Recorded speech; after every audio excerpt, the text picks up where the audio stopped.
Good afternoon to all. I call the February SMAC meeting to order.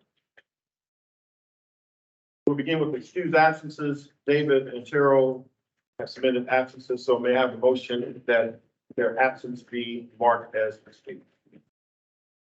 Okay, Samantha, second. Joanne, all in favor? Okay, very good, no opposition. Just a reminder that this meeting is being recorded by video and audio means. These recordings will be posted on the city's website for public viewing and listening.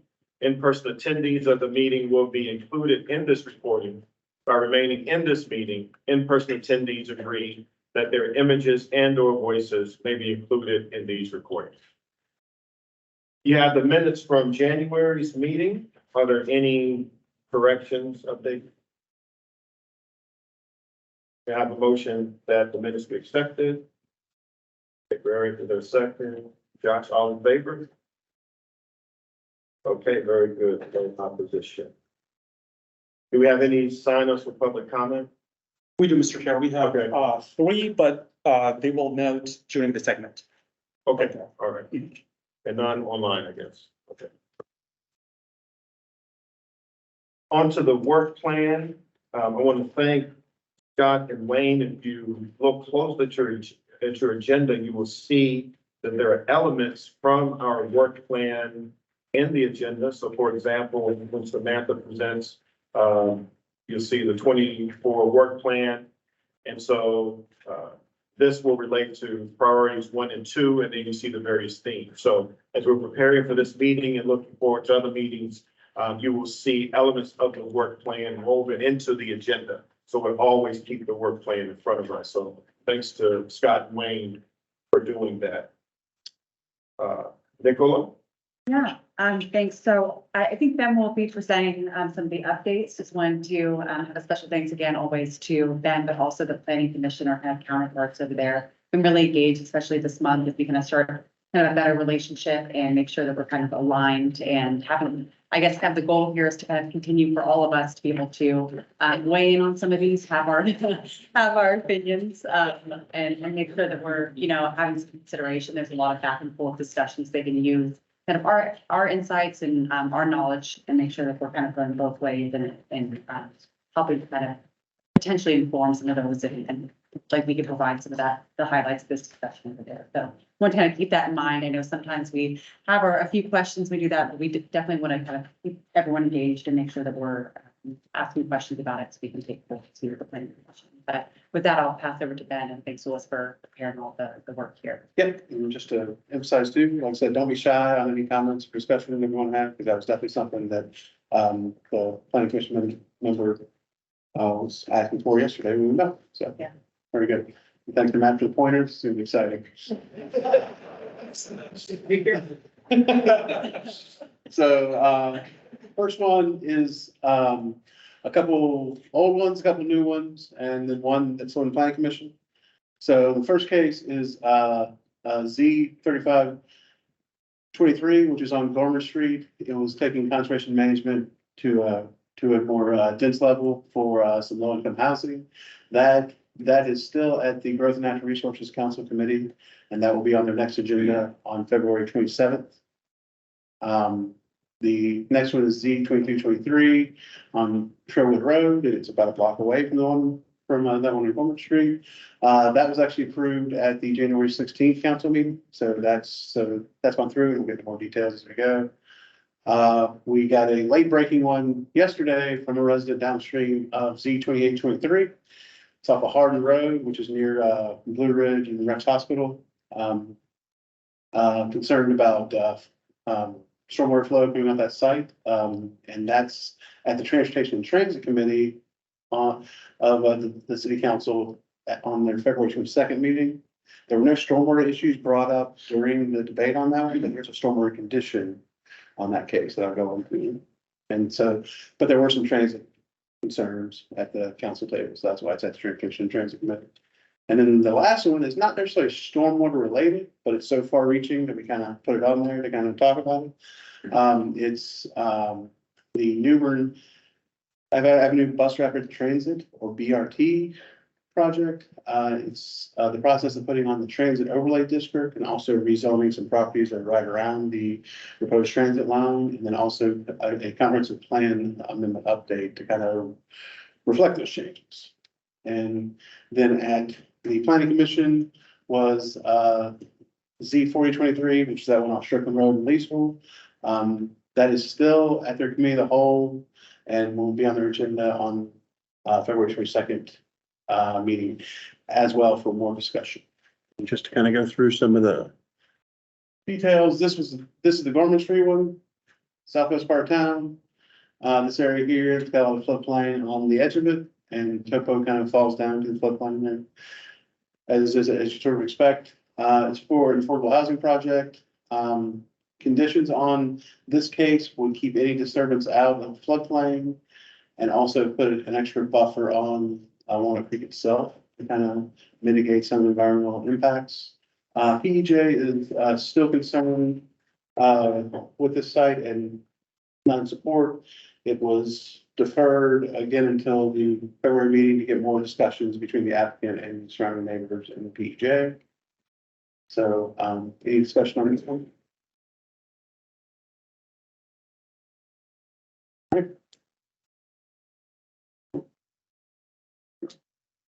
This is the Trailwood Drive one, which is about a block away, still southwest side of town. This one is two properties that are on Trailwood here. One is mostly floodplain, the other one is not. Most of the development will be concentrated up here in the area where it's not, but there will be some impact to the floodplain. There's a condition that will reserve 6 of the 7.5 acres of floodplain not to be disturbed at all, with an acre and a half to possibly be disturbed, but they have to go through flood studies and map changes to kind of prove that. And then they also have GSI conditions for any parking areas that are in the floodplain area would be pervious pavement, and also they will treat 50% of their impervious on their site through green stormwater infrastructure. And that was approved on January 16th council meeting. Any questions on that one or discussion? Would you say that the part that's not in flood, where the floodplain is maybe 2 acres? Yes, it's about 2.5 acres. And do you mind reminding us of the GSI and floodplain conditions that were actually applied? Yeah, so for any parking that is going to go in the floodplain, it will be done so with pervious pavement, and also 50% of the impervious on their site will be treated with green stormwater infrastructure.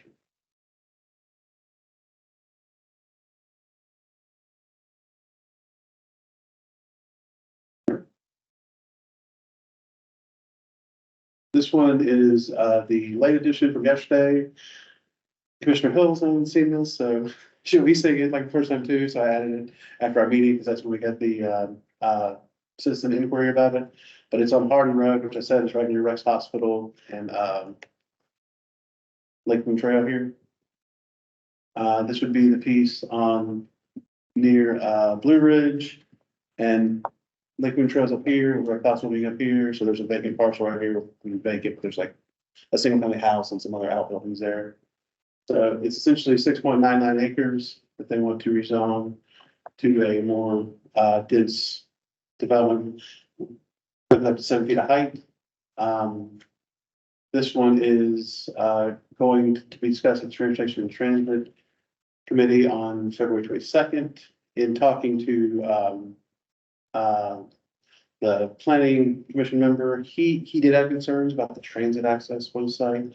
No really stormwater issues. Like when we asked him about it yesterday, because I just had the raw email, I didn't have any information before we met yesterday. But in looking at it, the applicant does have a condition to control a rate of runoff up to the 100-year storm for any downstream flooding impacts. There is some structural flooding kind of way down here near like the belt line, but I think it would be outside that 5% sphere of influence. So that condition is probably needed to help control that 100-year storm. And there's a fire station here and a new private school, well, new, like the past 6-7 years, private school here. So that was mentioned in the residents email to talk about increased flow and that the private school has got a large storm device, as does the fire station. So they were hoping to see something on this new site. And I've not heard back from that resident since I told them about the condition added, so. Any questions on that, please? Yeah, I think, but beforehand, I just wanted to clarify, you said it's gonna be denser, obviously, there's not too Yeah. much going on there now, but do you mind reminding us the height limit on there? Was it, 7 stories. it was 7 stories, It okay. was that NX7 zoning, which is basically a commercial zoning up to 7 stories, so probably like apartments is what. Is that what they're thinking is bigger? And how often do the, you know, obviously the condition being the 100-year storm event, how is that comparable to, you know, other ones that we've seen in the past few years? Or is that, you know, on the higher end of a condition, or, I mean, it seems like it, Yeah, but, no, it's up in the higher end. Just as a reminder, if there was a structural flooding case close to the site, like within 5% of the drainage area, sorry, that's confusing, I apologize. But they would be asked to control up to the 100-year storm per our ordinance. So this is kind of the highest that we ever go. We don't really go past the 100-year storm because the records are so wonky once you get past 100 years. But yeah, no, this is a pretty good condition for runoff rate control. And that seemed to be the concern of most of them. I know that, sorry, I'm not even looking behind if anyone else has a question here. I'll pause. But when we're kind of, I know we're updating the list of kind of the, not menu, but options or kind of potential options there.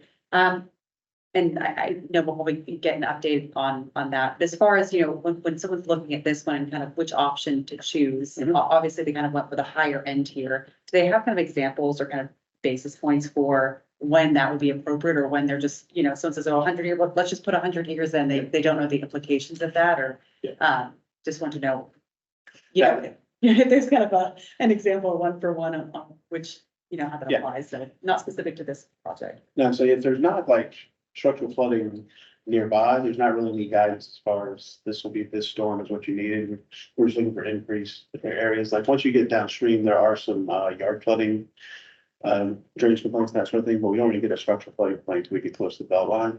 So we are, the update for the rezoning conditions is that we're bringing the final list back to you guys in March to kind of go over them, and how Sally kind of separated out, like one was kind of rate of runoff control or amount of stormwater control, and then more like water quality conditions and more during construction conditions. So this would kind of fall into that rate of runoff bucket, I guess, for lack of a better term. But that's one thing that we've seen a lot of people, if they put an extra condition on, that's why I kind of smile. They usually just go to the 100-year storm. Right. And they're not really, some people will go to 25 years, kind of, it was not a major impact downstream, but I've seen a lot of the applicants just go to that 100-year storm because they're like, we're gonna have to do something, let's just go to the 100-year storm and see if we can take all of it. And I will say, at the rezoning stage, you'll have some applicants that have done a ton of site work and a ton of layout, and you have some applicants that have just, they like the property and they want to get it denser and they don't know what they're doing. So a lot of times they won't do the engineering study to see, will the 100-year exactly fit it, or the 25-year fit it? Did that answer your question? Yeah, it's going to kind of keep that in mind, so that, you know, with that kind of ambiguity, they don't know what they're selecting. Yeah. Obviously, we can't tell them Yeah. exactly what to do, but offering examples. Anyway, I'll pause there. Thanks for answering all those questions. Yeah. Any other discussion on this one? And just like I said, this is gonna go to the Transportation and Transit Committee. If it's in a council committee, and at the very earliest, it'll go to the next council meeting after this council committee meeting, but there's no guarantee it'll come out. Stay there, so just to kind of keep that in mind. And then the big one here, which was a special meeting on this past Tuesday night, was for the Newbern bus driver transit rezoning, comprehensive plan amendment, and transit overlay district. So this is area, so this is 440 here, this is Newbern Avenue, starting on the east side at New Hope Road, and going all the way down until you get to downtown. 744 properties are currently in this rezoning to be rezoned to a more denser entitlement, I guess, because you're looking to move density closer to this transit line. And so there was a lot of discussion on both sides. In fact, it's probably one of the only times I've seen an almost completely even pro and con list. There were like 34 against and 32 for. So it was like right down the middle. And so they heard every pro and con. So that's why they had that special meeting, because they knew knew there was a lot of discussion. So it's gonna be a difficult case and kind of a layered case, as you can kind of tell. Planning commission, their own kind of summation, or excuse me, the planning department's own presentation was almost an hour to talk about the case before we even got into the discussion about it. So I'm not gonna take an hour, I promise. I'll tell you about it, because I would not, my knowledge is gonna last about the next 2 minutes until I'm out of my desk here. But like I say, 744 properties, what, my staff took a look at was, of those properties, which properties would get an increase in by right impervious allowance? So kind of like when you're taking an R4 and R6 property and you make it to more commercially dense property, if they're under a certain size, that gives you more maximum impervious. That's staged based on our limits that we have for maximum impervious. So out of those 724 properties, about 92 are getting a bump up, either R4 or R6, about 12%. So there will be some sort of increase potentially that you could see for maximum impervious. Obviously, if you have structural flooding downstream, we will still make those properties comply with that 100-year storm standard. But at this stage, there are no stormwater conditions on this case, and the city is the applicant, so we could talk to people we need to offer some. It's definitely something to talk about. And council's not done at all with this. And what they did on Tuesday night was they actually approved the comprehensive plan amendment, which is more like guidance. It's not really ordinance or law like the rezoning case would be. So they approved the comprehensive plan amendment guidance. They still have not placed the transit overlay district on either properties or rezoned either properties. So there was a lot of talk on the table Tuesday night about possibly splitting the areas up and looking at more detail, like the part outside the belt line. There wasn't a lot of discussion from people about that because it's a much more commercial area and that sort of thing. And once you get inside the belt line, a lot more neighborhoods are affected, people's homes, that sort of thing. That's where there was a lot of passion on both sides. So, council is going to take this up again at the March 5th city council meeting, and they want to reserve that for the evening session. So they're still allowing people to come and speak and comment on if they let the public hearing open. So the rezoning case and the overlay district are still out there, and they had asked for staff to come back and look at maybe attacking this in different phases and not just one whole chunk at one time. So, but any questions and concerns about that? Can you go back to the chart? Yeah.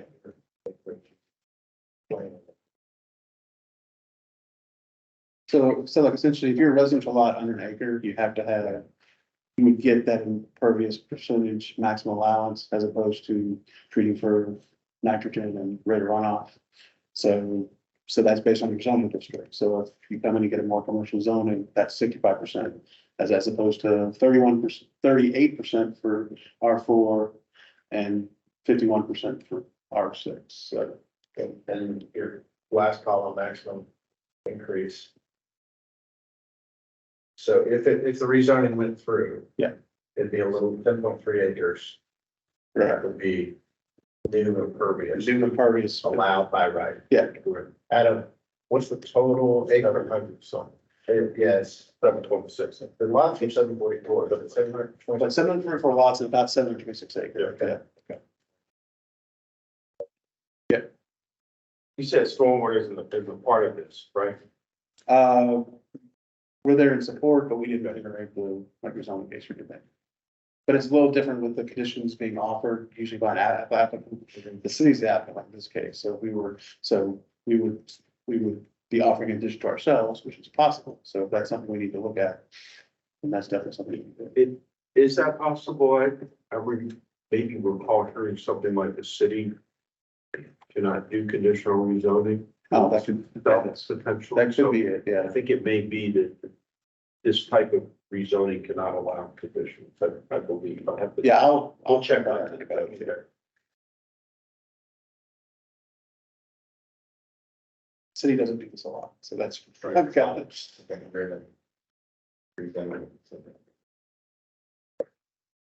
Is there anything on here that we could, as a group here, weigh in on or offer? I know obviously this is kind of a New Bern bus rapid transit, probably sets a precedent for kind of a, not precedent, but there's other rapid bus transit areas coming. So kind of, this is the first one, right, to go through? This is the first one that we're constructing. I think they've done one of the transit overlay districts on the western Okay, part, yeah, Western Boulevard. I believe they did. Western and Southern. Western and southern, yeah, okay. so, So it basically goes like western on the Western Boulevard corridor, eastern is the New River track, and southern is down, South Saunders. Or Woman Street, yeah. is there anything as a group that we, since there are multiple and, you know, different stages, is there anything as a group that we could weigh in on or offer to, you know, is there any role for SMAC in that?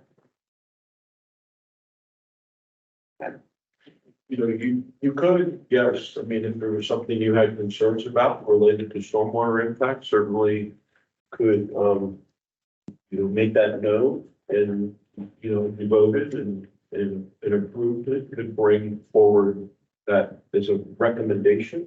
Now, the commission does not have a formal Sure, role yeah, in absolutely. rezone, but you could certainly, with a vote, make your concerns known, or of course, any individual person who you would have to be forthright and say you were acting as an individual, not as a member of SMAC, could comment as a public comment period associated with the hearing as well. Sure. But to get the data, we have to work with it. We'd be glad to help provide Okay, any data if you had other questions about this or thoughts you'd like to look into. It was deferred, so there's a little bit Yeah. more time If you, to talk about this.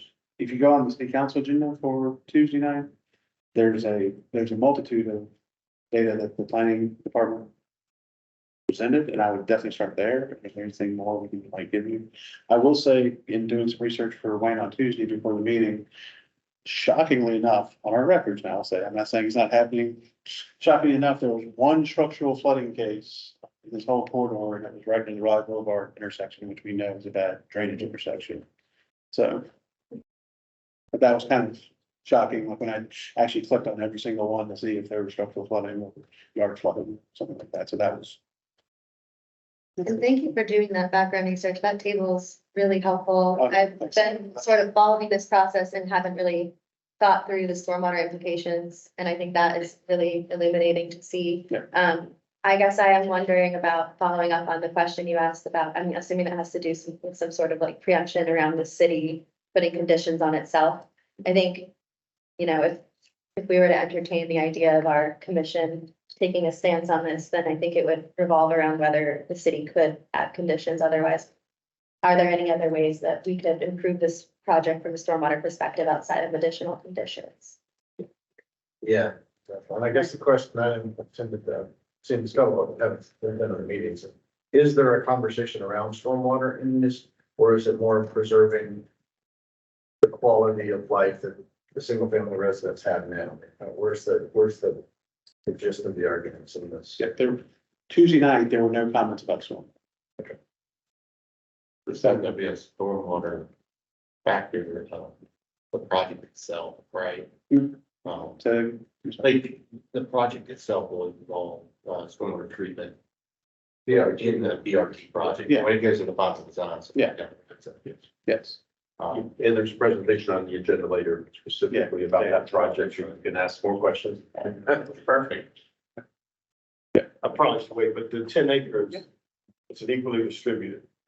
That I'd have to take a closer look at to see kind of where that stands. It's mainly just because it was interesting because during like the meeting, me and Wayne were passing notes to each other. And we were, at first the numbers didn't make sense, but then it made more sense. Again, when I thought about it, we're only talking about these either there are 4 or 6 lots that are going up. Every other commercial zone lot out there already has a 65, like just 65% maximum impervious. So that's what it took us a second again, because once I looked at the table again, like, wait a minute, that's not quite right. Then I had to back into it. But yeah, so that 9 acres, we can double check and see where those existing R4 lots are and see how they fall out in the R6 lot, see where they are on the. And I mean, that whole corridor is fairly commercialized. Just intuitively, I would expect more of the residents Yes. further out to the east, maybe, or maybe in the middle there. I would guess around here, if I had to guess. Yeah. Because outside of the downtown core and before you get to the hospital, basically. Yeah. If that's the case, then you take whatever that acreage is. Yeah. And then it's no longer a single digit percentage of the project.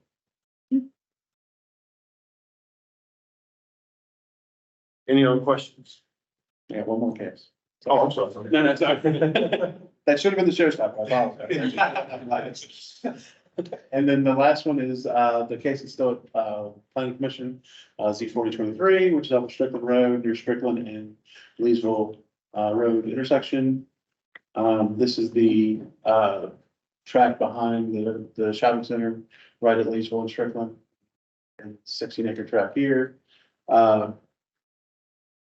They had a robust discussion at the planning commission, made the whole, at their, January meeting, and there were concerns about from the neighbors and also from the overall health of the Falls Lake watershed, to make sure doing this kind of business development and what that impact will be on the Falls Lake watershed.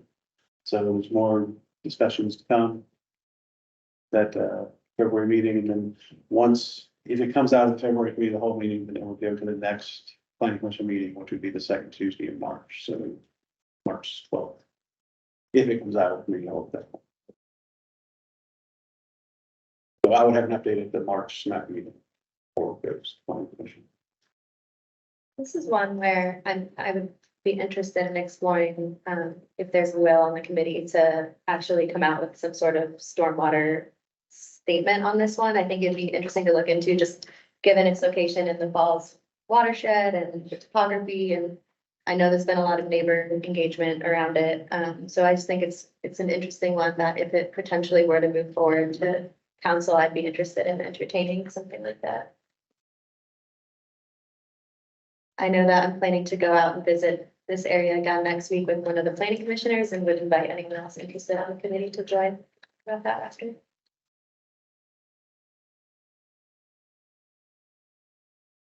At the March meeting, I've heard two people already talk about a statement from SMAC.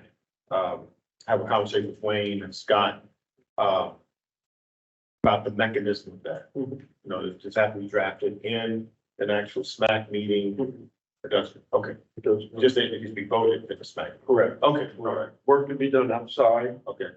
Even, and this hasn't been done since the GSI, but you have the ability to create a subcommittee if you would like. They could have outside meetings outside the normal regularly scheduled meetings to get together as a work group. That would be another option or avenue that would be open. Why don't we go ahead and plan to do some comments, and Samantha, and you can present them to the next group, next meeting, but. Or are you willing to take that on? Thanks. I am more than happy to sort of present some ideas. I think I'd love to collaborate on the drafting, but I'd be more than happy to do that. Yeah, let's go ahead and do it. We'll talk about this in the past couple of meetings. Yeah.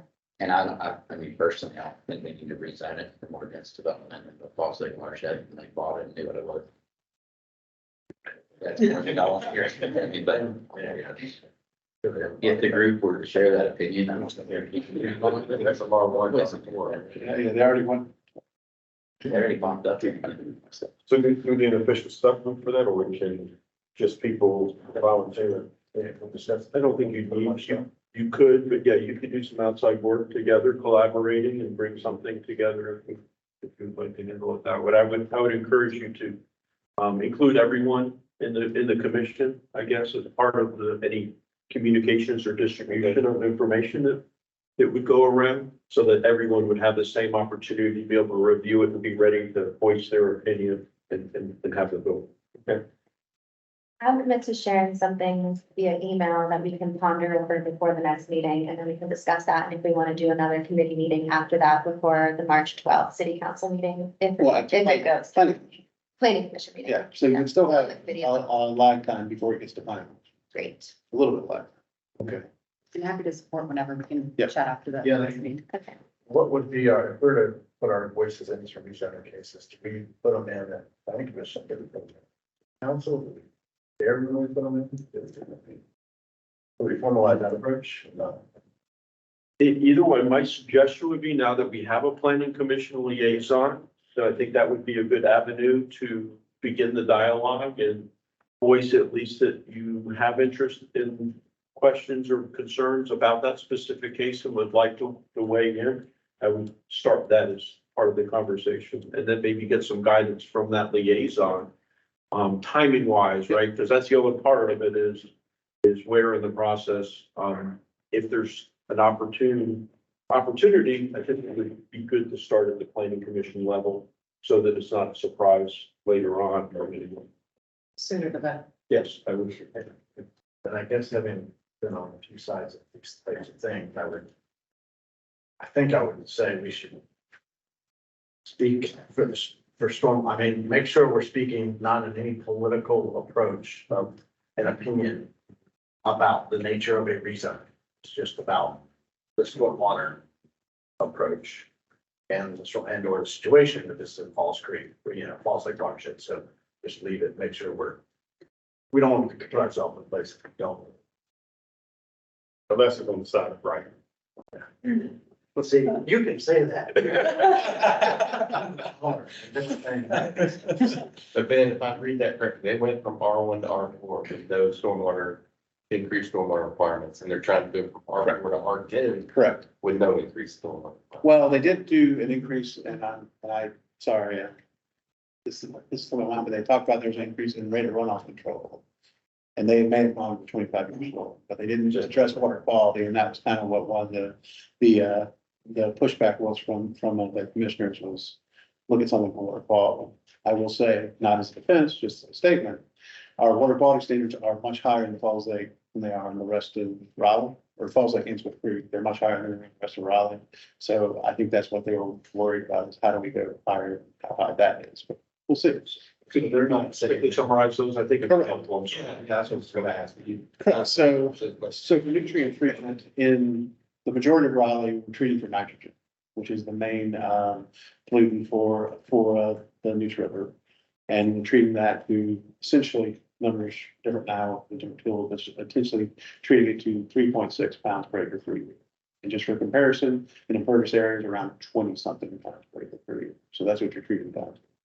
In the Falls Lake watershed, we're actually treating for nitrogen and phosphorus, which the and is pretty big. The phosphorus is usually pretty tough to treat for.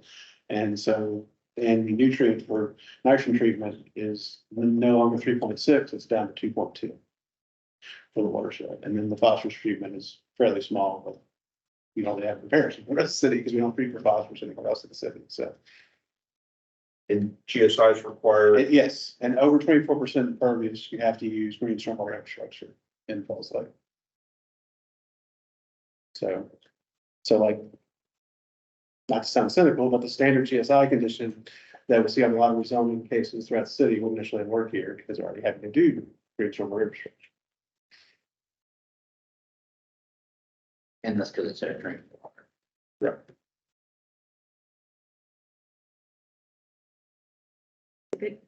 Yes. Good. I'm kind. Anything else? That's all, yeah, that's the end time. Oh, wait, no, that's not. I got more confusing transit slides. Thanks so much. All right, thank you. Question? Yes, thank you. We have a couple stormwater staff updates who I would like to introduce. First, we have Sandra Moreno is our new senior fiscal specialist for stormwater. She's joined us coming from Raleigh Solid Waste, hello, sir. Where she served since October 2022 as a key member of their fiscal team. And she's been with the city of Raleigh since 2008, working in the revenue and payroll divisions. So she brings years of fiscal and financial knowledge with a great understanding of PeopleSoft, which is our software tool in city enterprise. And in her new role, she'll be working closely with Javier Achanis and Moses Asaye on fiscal and financial responsibilities for stormwater. Welcome, Sandra. Glad to have you here. Thanks.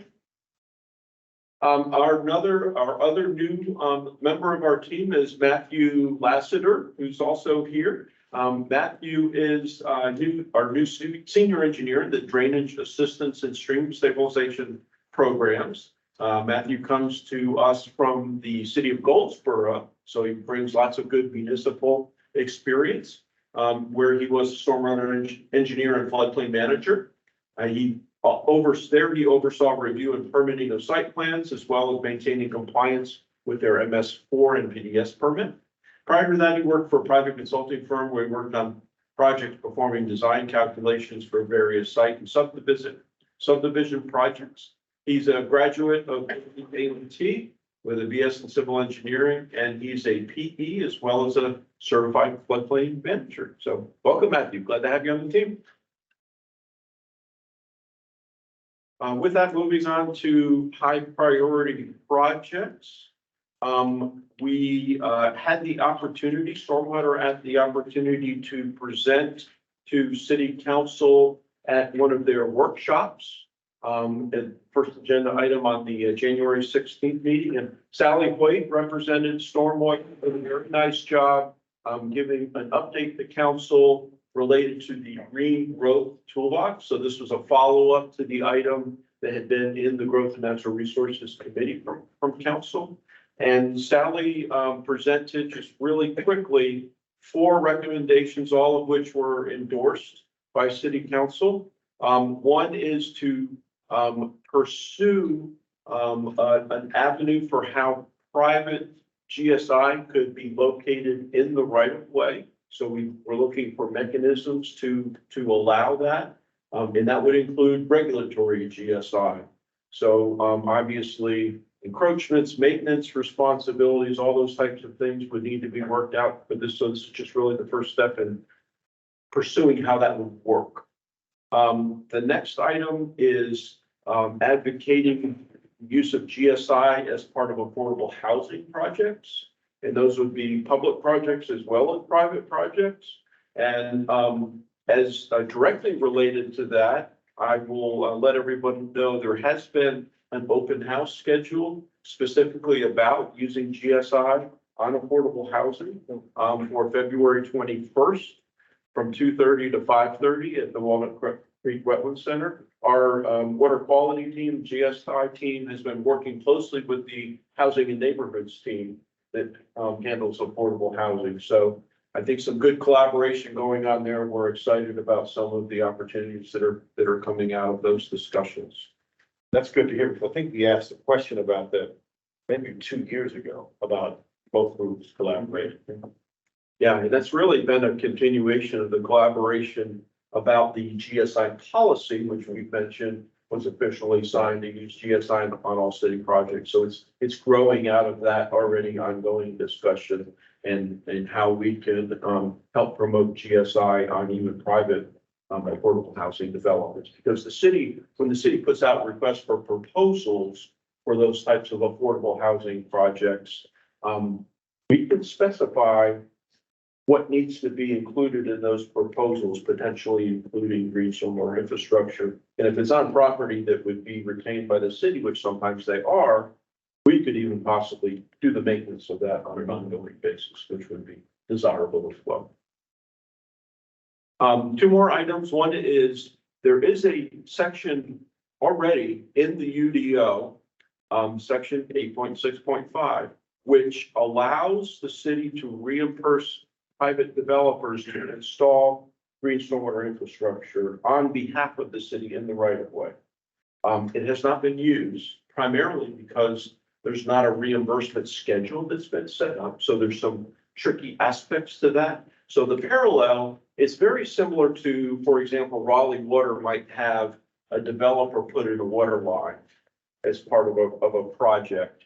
And then they would reimburse them for that water line. The water line's a little easier. They've got a schedule that says, okay, this is a 12-inch water line. We'll pay you X per foot to install that water line. It's a little harder. We haven't developed a schedule for what reimbursement of a GSI device might be.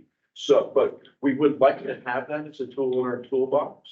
And so we are looking for pilots. If anyone knows of a potential pilot, a developer would like to be first, which is a little tricky, right?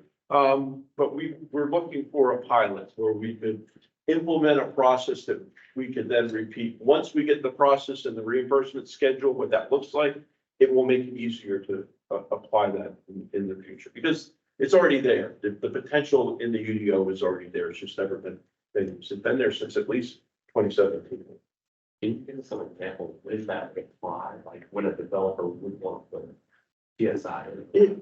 I think it would more be, if we've identified, for example, an area where we would like to have more GSI in a specific location. And we know there's a development, that's maybe a rezoning case with some other development that, is being discussed. And we may approach them and say, hey, you are already doing construction in this area, developer. Would you like to partner with us as part of your project where you're already doing driveway cuts or something else? Install this GSI that we would like to have in there. We will maintain it, and then we will pay you for the construction and the installation of the GSI. So that's the idea of how that would work. It's not part of their project. It's not part of their project. It would be at our request, right. And there may be, amenity benefits to the developer may get some benefits out of it, right? Because it would be constructed as part of their project. They would get the benefits of having the GSI there, aesthetically, et cetera. But it would be a city project, and one that we would obviously identify as having a public benefit, as well. You'd be on private land in the city's right of way, is that what? It would most likely come up, it could be on private property that they would maybe dedicate if they wanted to, but this would not be for regulatory requirements, okay? They would have to pay for GSI that was going in for regulatory requirements. Right. This would be above and beyond, and most likely be located, say, in the right of way, maybe between a sidewalk and a curb cut, right? Yeah, like they're putting a sidewalk in my neighborhood to get that group to put its GSI at the same time. Good example, yeah. Exactly. That'd be great. Do you have any areas identified? Well, I got to speak. we have some thoughts, but more formally, and, this is a reveal that I hope Heather's okay with. We are looking at conducting what we're calling a GSI master plan. That's probably in the next year, that we're looking to do that. So it could be, one of the outcomes of that GSI master plan. I can see being target areas where we would like to look for these types of opportunities. And so that could help trigger this type of discussion even more directly as well. Just a quick note on that one. I know obviously we have a lot of the rezoning case, we have a lot of construction. Is there opportunities to reach out to those kind of larger developers? Maybe not knowing a specific development offhand, but reach out to those developers to and make them aware they're kind of big names that kind of a shorter list, or there's specific projects that we already know are rezoning are about to happen or probably in the works. Would be potentially a good starting point to identify those, but excellent to hear they have a new master plan type. Yeah.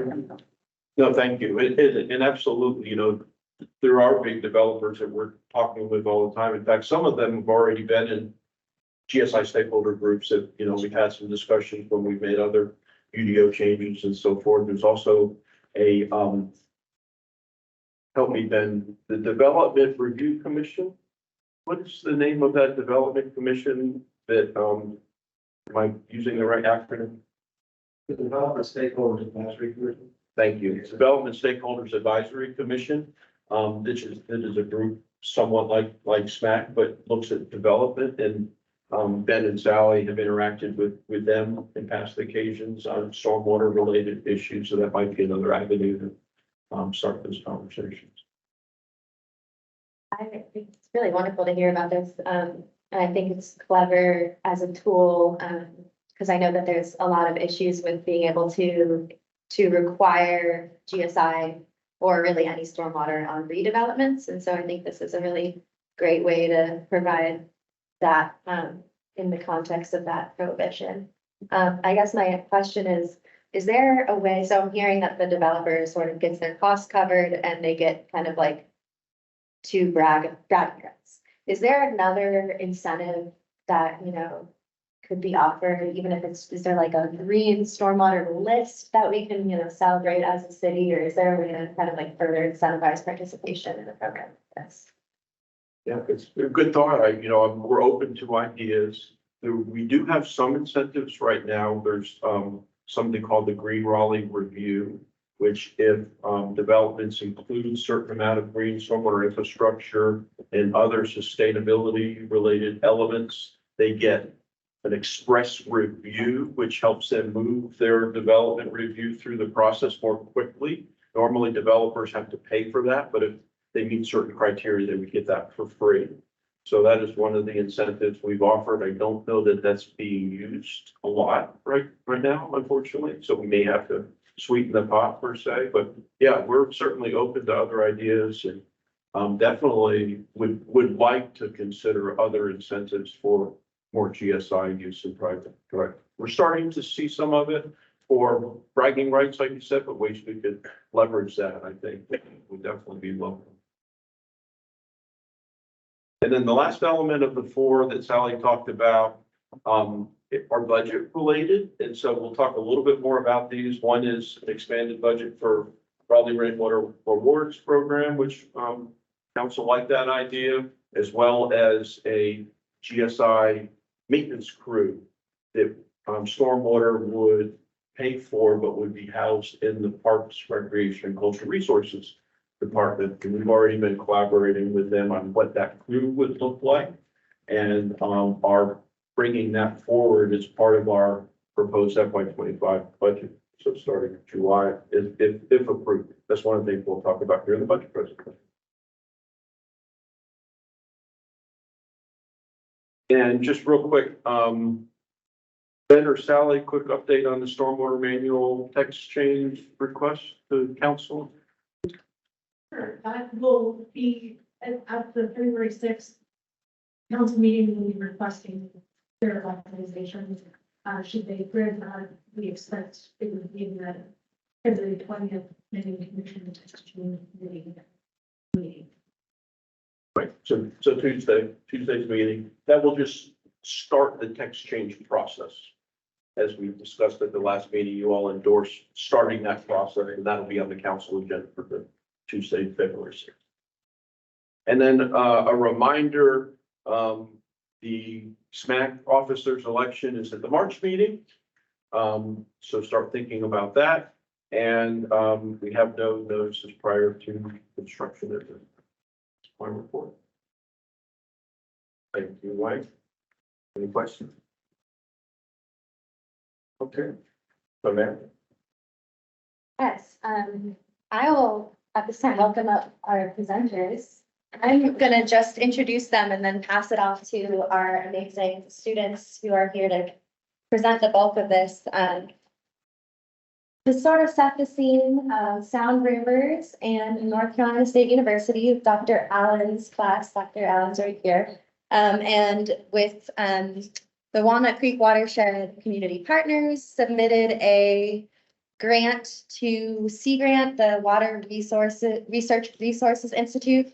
And we got the grant to essentially do water quality monitoring of Little Rock Creek, which is a tributary of Walnut Creek, which we know is a really important watershed. And our monitoring project was really to get a sense of a number of different parameters that the students are going to talk about. But that includes bacteria, dissolved oxygen, specific conductivity, and just to get a sense of the health of this urban waterway. So I am going to pass it to the students here in a minute. I want to introduce them though, and our full team. So again, on this grant was Sound Rivers, Dr. Allen with North Carolina State University, and this is Dom, Andrea, and Maya. And part of our grant actually had us the opportunity to bring on an intern, which we had Maya Hardison, and she has been kind of leading up a lot of our water quality sampling with Dom and Andrea. And they pulled together a lot of modeling and the data that you're going to see today, and a little bit of an interpretation of what that means in terms of water quality for this part of the watershed. So I'll pass it to them to do the presentation, and then we're happy to answer questions together. Oh, and maybe that will, you have a clicker? Okay. I think I already spoke to the second one, so you could just go there. Okay. All right, so in order to understand why we're doing this, we have to understand why we're here in the first place. So a little ways after the Civil War, former plantation owners end up selling their land in southern Raleigh. And it ends up being bought by African Americans, which then turn it into important amenities for the community. One such being the St. Ambrose's Apostolic Church.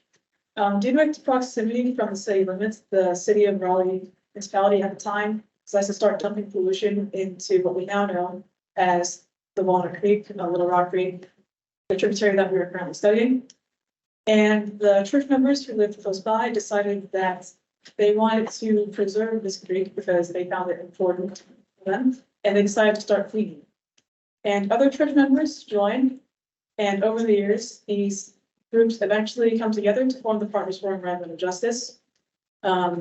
This organization decided to advocate to turn an area in the wetlands into an education center to help further educate people on the importance of wetlands in their community. And they do so and establish an education center with the help of Dr. Camp. And eventually this earns the city's support.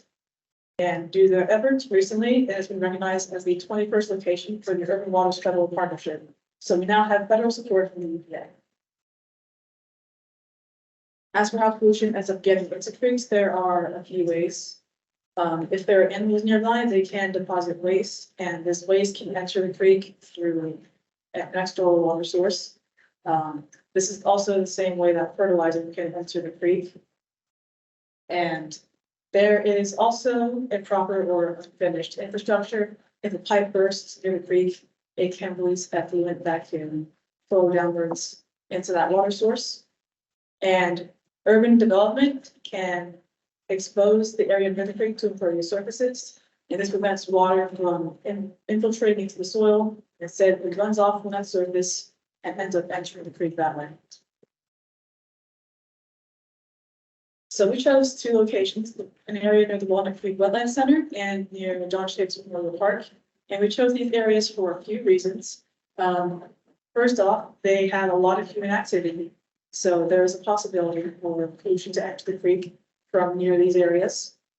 There's enough distance between them so that if there is an event that happens at one site, there is a possibility that it may not happen at the other site. So the distance between them establishes that what is going on affects most of the tributary that we are observing. And due to this distance, there can also be other inputs between the two. So that if there is something that is missed at one site, it could be caught at the other site and can pick this up in our monitoring efforts. Yeah, so as Maya mentioned, we're sampling Little Rock Creek, and Little Rock Creek is considered an urban stream. And in urban streams, there's a thing called urban stream syndrome, in which the stream continually fails to meet the EPA's healthy stream standard. The indicators here, such as pH, specific conductivity, and dissolved oxygen. Again, pH is just a measurement of acidity in the water. Specific conductivity is just the ability for the water to conduct electrical current. And dissolved oxygen is the amount of oxygen dissolved in the water for available use for plants and animals that live in it. And in an urban stream that falls under urban stream syndrome, we expect to see the pH will be lower than normal. Specific conductivity will be a bit higher than normal, and dissolved oxygen will be lower than normal. And another indicator we expect to see is elevated amounts of E. coli, again, just due to runoff or other factors in the area. So why is it important to monitor bacteria in the creek? Well, E. coli and fecal coliform can indicate the presence of animals or human activity in the area. It can also reveal pollution sources and can help give us insights into what's causing the pollution in the area and ways that we can mitigate that. And E. coli and fecal coliform also pose a health risk to people. If people are swimming or playing in the creek and they ingest the water or get in an open wound or cut, get infected. And on the off chance that people are eating fish or other creatures from the creek, they can also get sick from it as well. And lastly, high amounts of bacteria can also just cause aesthetic issues such as discoloration and smell. Some possible sources for Little Rock Creek for our area of study would just be wild animals and pets that live around here. Human activity is also a high possibility. And sewer spills, then there's a large amount of, when there's a high flux of rain event, the sewer capacity can be breached and it can leak into the creek as well. And in our study, we conducted weekly testing of the basic parameters mentioned earlier using a YSI measurement. So again, we studied temperature, pH, specific conductivity, and dissolved oxygen. And we also did biweekly testing of the bacteria for fecal and E. coli coliform. And our main goal is to just quantify and analyze the data and to see if there's any trends in the data and how these trends affect the water quality over time. So through our monitoring efforts, we are able to generate different data in terms of the water quality parameters. However, for this presentation, we will be focusing on talking about dissolved oxygen and the specific conductivity in the water in the two sites. So we use the t-test to analyze if whether or not there is a significant difference between the two sites in terms of these two parameters. And from that t-test, we find out that there is a significant difference in terms of their specific conductivity between the two sites. However, there is no significant difference in terms of their dissolved oxygen. And this is the data that we have. And basically the blue is representing the JFS site, and then the green is representing the wetland sites. And this is just the months that we are sampling. And so from that data, we also make a year-to-year comparison between 2022 and 2023. And from this data, we can see that there is an increase in dissolved oxygen and specific conductivity. And we selected these parameters because dissolved oxygens, at least too much of it can cause like eutrophication in the water, since there is an algae bloom that can deplete the water quality.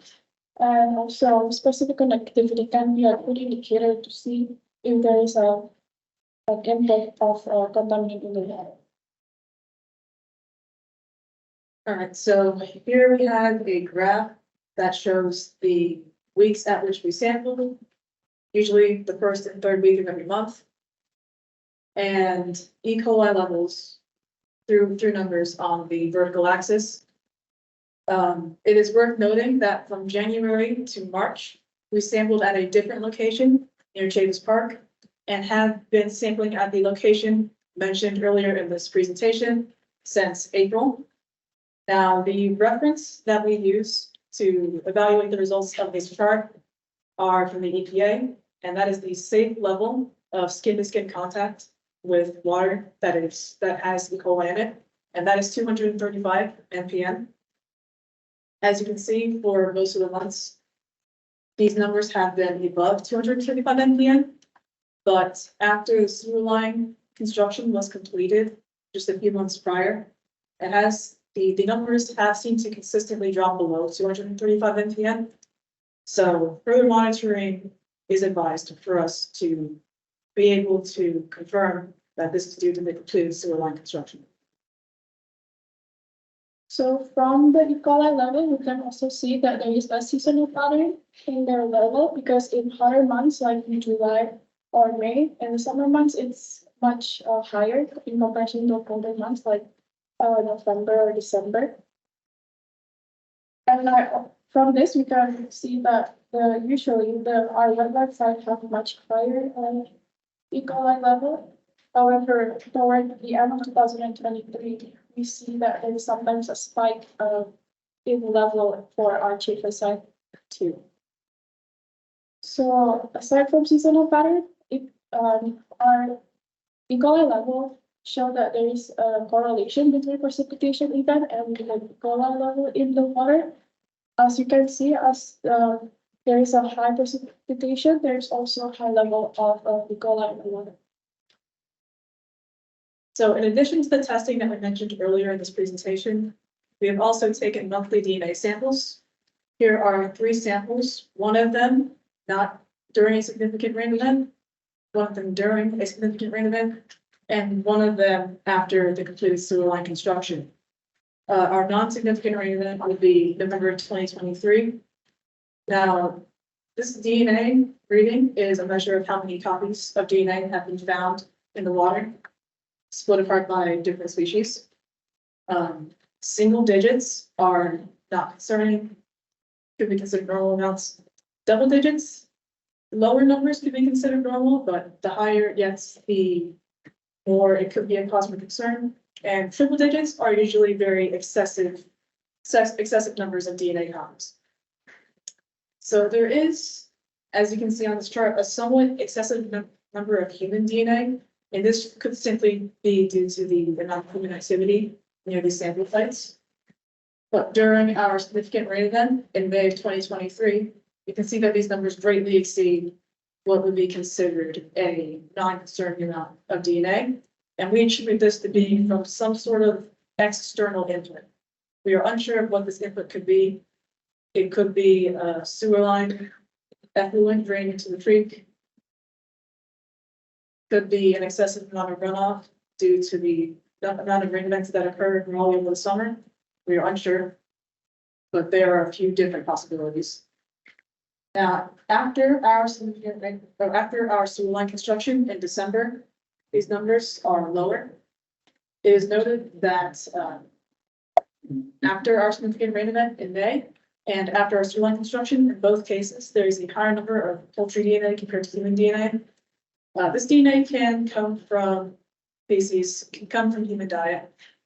So it could simply be that there is a large amount of humans that are consuming poultry and that is entering the creek in some form or fashion.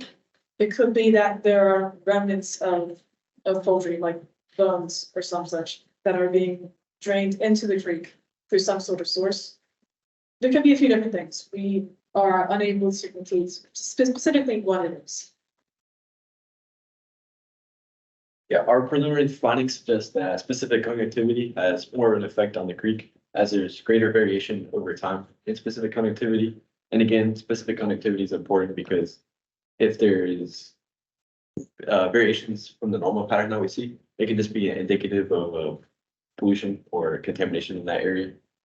However, our consistency in the data is much more promising in 2023 than 2022, meaning that our data is a little more defensifiable and accurate in 2023. And we suggest that future work be continued to investigate new sites to see if this contamination is not just indicative of this area of the creek, but if further upstream or further downstream to see if the water quality is also the same. And we also recognize that E. coli is an ongoing pollution concern in the stream, with levels that are higher after rain events than before rain events. And again, this is important because it's showing that the rain events are washing off into the creek. So whatever that may be, impervious surfaces or other points of sources. And the DNA data also indicates a human source. Again, it can be considered, it's possible that it's the culprit of the high E. coli and fecal coliform in the water. And as the past slides showed, again, after rain events, it's much higher than non-rain events. So this is pointing to something besides just people, homeless people or local wildlife or pets, but maybe a larger issue at hand. And we suggest, again, that continued monitoring is needed to measure the impact of the sewer line project and to see if there are any changes in the DNA or E. coli data over time. So if anyone has been near the Walnut Creek Wetland Center, you can see that sometimes there is an orange mass in the water. And this is a natural process. This is because our groundwater ends up secreting iron ions, which a bacteria that naturally exists in the creek uses, and it turns it into this orange mass that you see here. It is not a cause for concern. It's completely natural and does not impact the quality of the water in here. Thank you, guys. Thank you guys for your. Okay.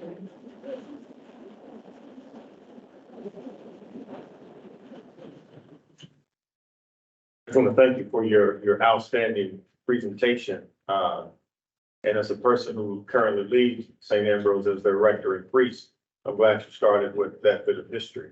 One question I have, if you can go back to the slide on DNA analysis. I know the News and Observer 2021 ran a report, Mr. State researcher, wondered if the Terry Sanford Federal Building, was actually discharging sewer into Walnut Creek. The Q was involved. The analysis was that there was no illicit discharge. When we look at these numbers and the high human component, and I have in mind that N&O article 3 years ago, does it seem that something is amiss or foot, some variable that is not being considered given the high level of human involvement in this E. coli level?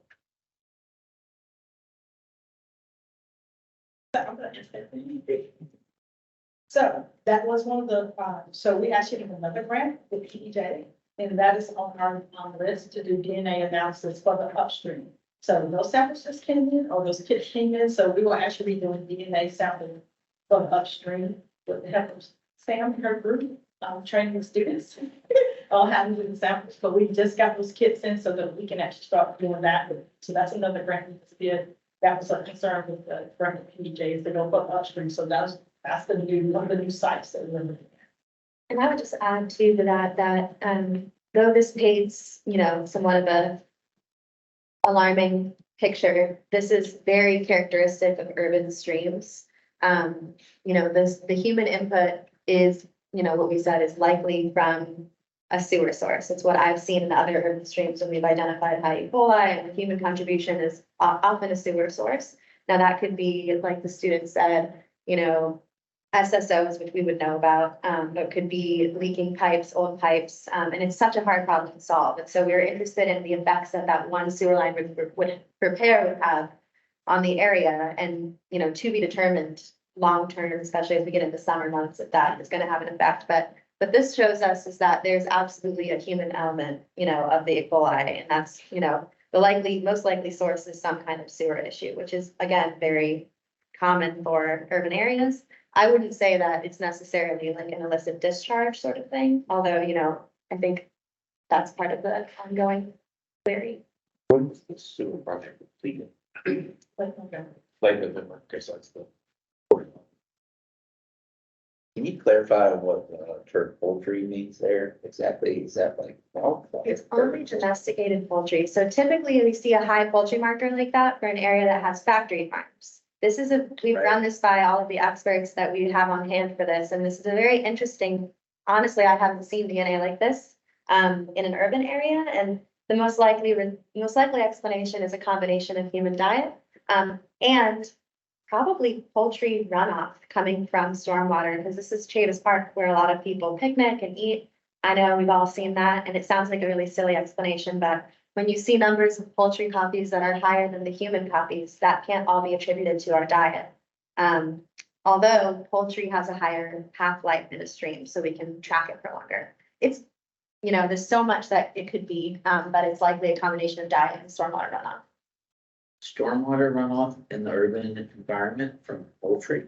So like people eating chicken and throwing their bones all over the ground. A lot of chicken dinners. A lot of chicken bones. Correspond. Poultry DNA. Chick-fil-A restaurant. It corresponds to chicken. Or it could feed it for a lot of everything. So family food. There were good articles in the paper about the chicken farms being unregulated and stuff too. I thought you were gonna reference. And that's normally where we would see these levels, is in around a factory farm, so. And, In the nuggets. are geese considered fowl/poultry? Not with this DNA analysis, so this one specifically targets domesticated poultry. Any other questions? Thank you, guys. Thank you.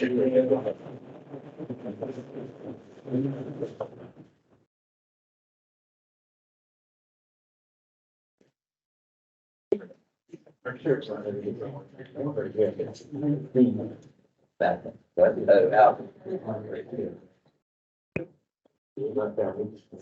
Right. That's gone. Nuggets, chicken, everywhere.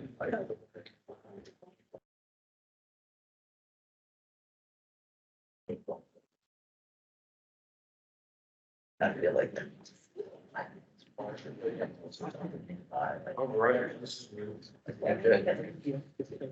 So we have, governors from the New Bern Avenue BRT project.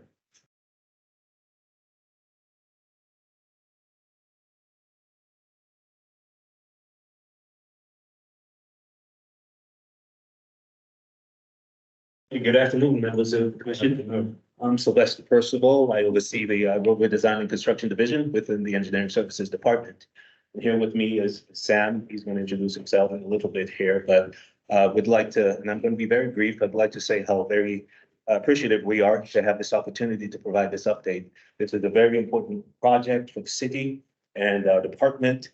Important in that it's, well, not only important for the citizens, but also a very exciting project to be able to get on the ground. It's the first of its kind. And one thing that happens when we have a project like this that lands in our lap is we try to throw everything we can at the project, meaning try to anything from innovation to engineering design inclusions, just to satisfy all needs. The downside is, reality kicks in at some point when we realize that we're not able to satisfy all needs. And speaking from a stormwater management perspective, that was certainly the case here with New Bern Avenue. There's hope in that there are lessons learned with this project that we anticipate using with the other BRT projects. Of course, we have the Western Boulevard and the Southern BRT, and whatever the future holds for the fourth BRT project. But we're certainly going to utilize all lessons learned with the New Bern Avenue BRT to do what we think we can do to make the project more efficient in the way of the stormwater management components of those projects. So at this point, I'd like to hand the presentation over to Sam, and we'll both be here to answer questions that you have at the end of the presentation. Thank you very much. Good afternoon, everybody. Go ahead and pick these up. My name is Sam Brewer. I am a senior engineer in Sylvester's Roadway Design and Construction Department. I'm the project manager for the New Bern BRT project, as well as the other project legs that are coming later that are in different phases of planning and design, and I'll talk about those. I'm going to do a quick overview of the BRT project in case anybody's not familiar with it. I'm going to kind of move quickly through those first initial slides about the overall project and then slow down and talk a little more detail about the stormwater stuff when we get there. So to begin with, we'll go. So the project is being funded in part by the bond that was approved by voters in 2016 to dedicate a 0.5-cent sales tax to transit. The purposes of that bond were many, and or the funding were many, and they'll be obvious as I discuss the project a little bit further. Obviously, enhancing access to transit is a big BRT component of that, but connections basically to other parts of the community are what we're focused on with BRT. So some BRT specific features: dedicated running way for a portion of the project corridor, meaning they've got dedicated bus lanes where they're not going to be getting clogged up with your traditional traffic on the roads. Enhanced stations, you're going to have a really impressive user experience. It's going to make it attractive to ride. The specialized vehicles are larger, new, better access, quicker getting on and off, more doors, things like that, lower floors. Our signal priority means your buses are moving through the city with less impediment. They're getting special signal jumps at the intersections where they get to go ahead of the general traffic so they can stay on schedule and not get caught up in traffic. Part of the span of service, we're expanding the service from current availability on that route as well as increasing the frequency of the service along there. So our part of the ride experience is the fares are going to be able to be collected at the stations off board, so you don't have to spend so much time getting on the bus. It'll be quicker, not standing there waiting, and it's going to stand out. That's what the unique branding element is about. It's going to have its own. You can see the kind of logo and coloration. You can, if you've seen any of the buses, if any of you were able to attend the groundbreaking ceremony that we had a couple months ago, the buses look pretty impressive. So, but they're going to be a pretty recognizable part of the city, and that's going to be uniform throughout the different legs that we bring online. So here's the overview of where the system's gonna be serving New Bern. You can see over here is gonna be the first leg coming out to the east of the city, going out to New Hope Road and the Walmart Shopping Center, and the city's gonna be installing a new park and ride in that area as well. That's where the terminus for the route's gonna be. It's gonna turn around and come back to downtown. And then going from downtown, the other legs go south on, I think somebody mentioned Wilmington Street is the main corridor for that leg, and it's gonna go down to Garner and also have a connection at the Walmart down there.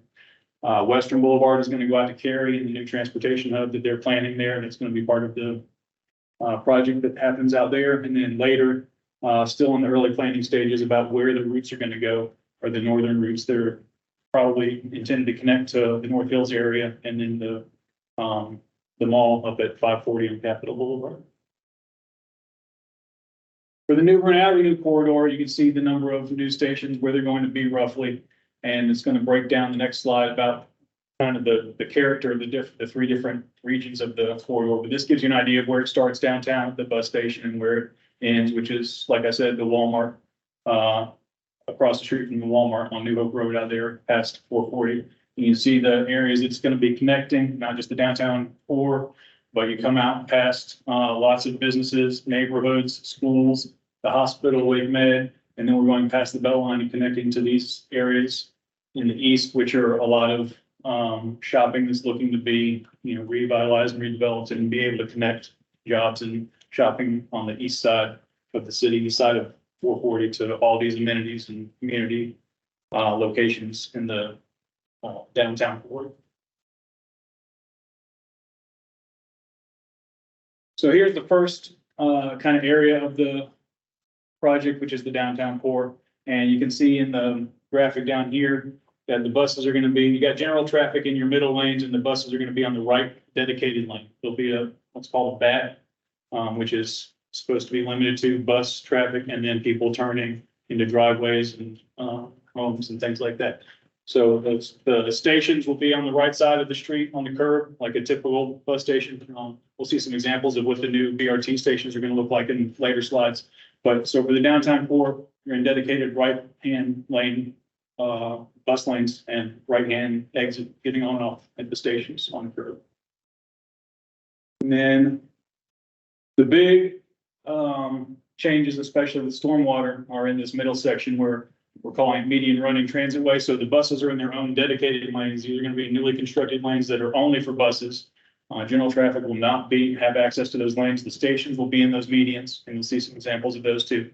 And then this section of New Bern, we're coming from about Pool Road out to the hospital, is going to get new road resurfacing. The utilities are going to be redone under the road. We're adding curb and gutter with significant increase to the amount of stormwater collection that happens along the road, and along with sidewalks and multi-use paths on both sides of the road that are really missing in that whole corridor right now. Then when you get past the hospital and go past 440, the buses are going to go into mixed traffic. That's kind of one of the restrictions, the realities of the program. Maybe that Sylvester was hinting at, is that we weren't able to do a lot of changes. So really past this point, we're going to be limited to the new bus stations that are going to be for loading and unloading, but the buses are going to be in mixed traffic at this point and unloading on stations on the right again. So there's just an example of one of the downtown stations. The buses in the red colored lane indicate that it's supposed to be only for bus use.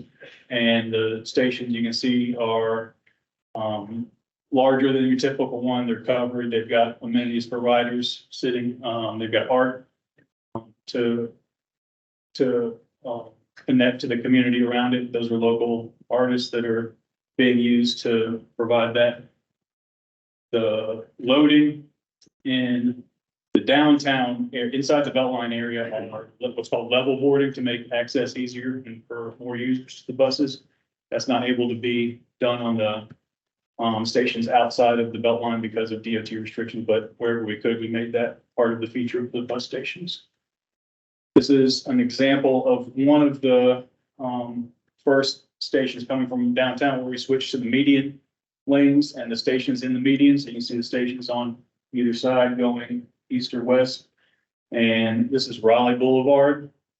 This is one of the areas we're gonna be making significant stormwater improvements. So I'd slow down here and talk a little bit more about that. Some of you may know that there can be regular issues with ponding at this intersection with some heavy rains. And I'm gonna go to the slide in a second. Anybody have questions about what they can see in the image here?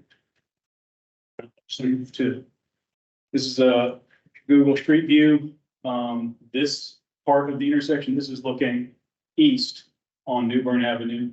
And this part of the intersection where we tend to get some standing water pretty easily. You've got you've got 3 of the 4 legs of this intersection draining to this intersection. And then you've got one inlet here and one inlet here. You can see on this one, it's partially covered and this is a nice day. But when we get any kind of rain event, it's bringing all the debris from these medians washed right down here and covers up these grates pretty quickly. And then they, obviously are going to cause standing water in the roadway. So if we're going to show you some of the improvements we're making at this intersection, it's going to really make a big difference there. So the comparison here is between the existing number of inlets and the number that we're going to have installed after the project. There's we're going to have roughly 3 times the number of inlets in that area as exists today.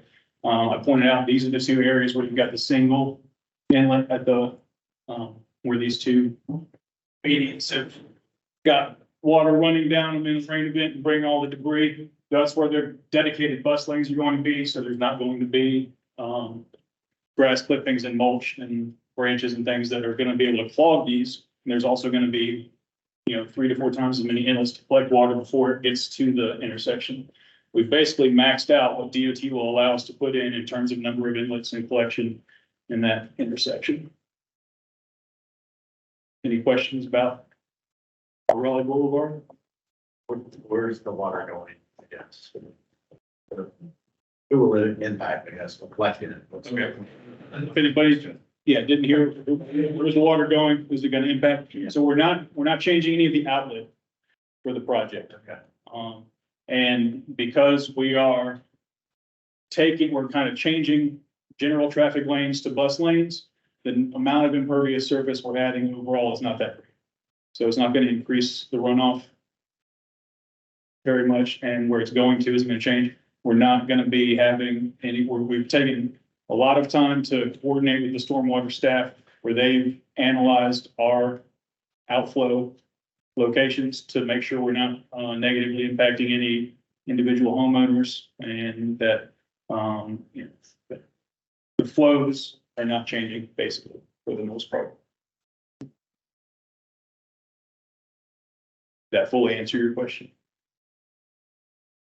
Yeah, it does, but that leads me to other questions I want to ask right now. Okay. Let me know if you change your mind. I had a quick question. Yes. I noticed and was really excited to see like the solar addition on top of the bus stations, and you mentioned the local art, and it sounds like, of course, those are kind of going above and beyond on environmental commitments. And so I wonder if there's any space for sort of the same question we were asking earlier. Is there space for stormwater, additions to a project like this that would be above and beyond, like thinking about, I don't even know what exactly it would be, but, implementing GSI in the medians instead of just, outlets? Is there space for that conversation? That was perfect. I just asked the question. Thank you.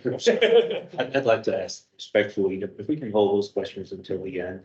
I'm sorry I have to ask that, but I think you probably get to listen to the law activities, stormwater management that's set against the presentation. So I'll address that specific question as we get to it, but we're going to go up to the spot as we're continuing east on the project. We're going to go to the place where we have GSI included on this. So this is King Charles Road right here, and on our plan set it's split between 2 pages, unfortunately, so I had to put them both together. But in the median right here, this is our GSI that's planned for that section, and just some examples of the grasses that's going to be included in that. And then it'll filter down to the collection underneath, and it'll pipe it into the existing stormwater once it's been treated in the GSI filter area. Now, one of the limitations for the realities of the project is that we were directed to limit the amount of right of way we were taking overall in the project. So we were having to work within very limited right of ways and find spaces where we could put GSI, and further limited with the restrictions of elevation change, that you can put a GSI and have it be functional and effective.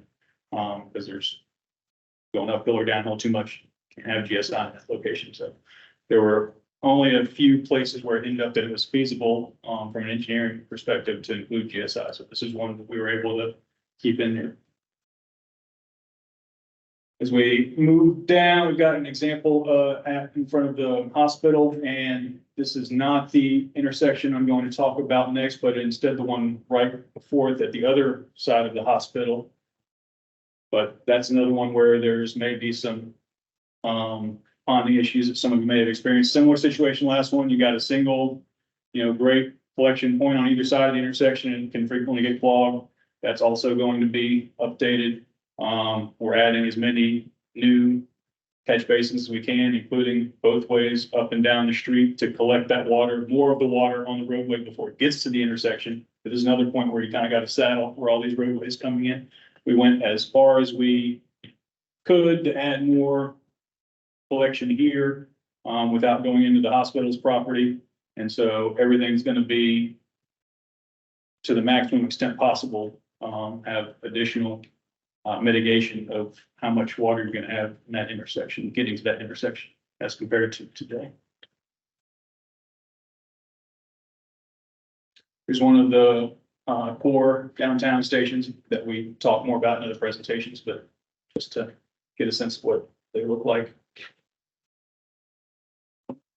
So our next steps, we are at as close to final design as we can be with NCDOT. It is an NCDOT road, so they have to approve our plans before we can go to construction with them. Have responded to all of their comments and are waiting for them to issue our approval letter so that we can bid the project. We have had a construction management contract firm selected, and that contract set to be awarded at City Council this month. And our construction bid advertisement, we're expecting to happen as soon as we get the approval letter from DOT. We'll be starting that process. So that should go through bidding and award in the next 2 to 3 months. And our private utility relocations have already been ongoing for several months now. You may have seen work out on Newbern Avenue if you travel the corridor at all. That is the private utilities that have been told where our project's going to go, and they need to get their stuff out of the way so that we can build our project. So that's the last slide that I have. Anybody have anything else they wanted to ask about or go back and look at anything a second time? Well, what are they currently doing now in the meeting? So that was what I was referring to with the utility relocation. A lot of that is, for instance, the gas company moving their pipes out of the way where we're going to need to build the project when the contract is ready to start. So we've been, and as an effort to make the construction process go more smoothly, we've been able to get some of those utilities moving ahead of the construction. Previous, is the median running transit way the only place where the road widening is happening in the project? It was a quick slide, so I might have missed it. There's very little actual widening. We're more taking existing general traffic lanes and converting them to bus lanes. Okay, I thought I saw in one of the sections, the median running transit way section, that it said there was some road widening, but I might have missed it. There's some pedestrian improvements Okay. as well on the outside, so maybe that's what you're alluding to. So from that perspective, yes, that's additional purpose. So so you can see, we're getting sidewalk that's going to go on one side and 10 or 12 foot wide multiple use path on the other side of the road that goes all the way down the corridor. So that'll be additional impervious surface. But in terms of, we're not getting additional right of way, except for at the station locations themselves. Everything else is being, the project was constrained to the construction within the existing right of way. That's a question that I think I shouldn't, but I'm going to. But we're adding impervious, if this were a private developer or even the city on city property, we would have lots of rules to treat, to control, pre-post, water quality, water quantity. help me understand how roadways are treated, because we are, and I think there's some guidelines, but just help me understand, there's potentially a lot of impervious here. And or the other corridors, the south and west, so what are your overarching rules you have to live by?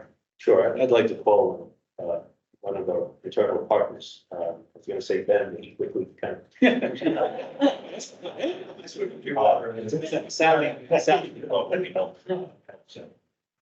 So roadways, whether they're constructed by private developers or by the city, also have to meet the city's stormwater regulations that are in the UDO.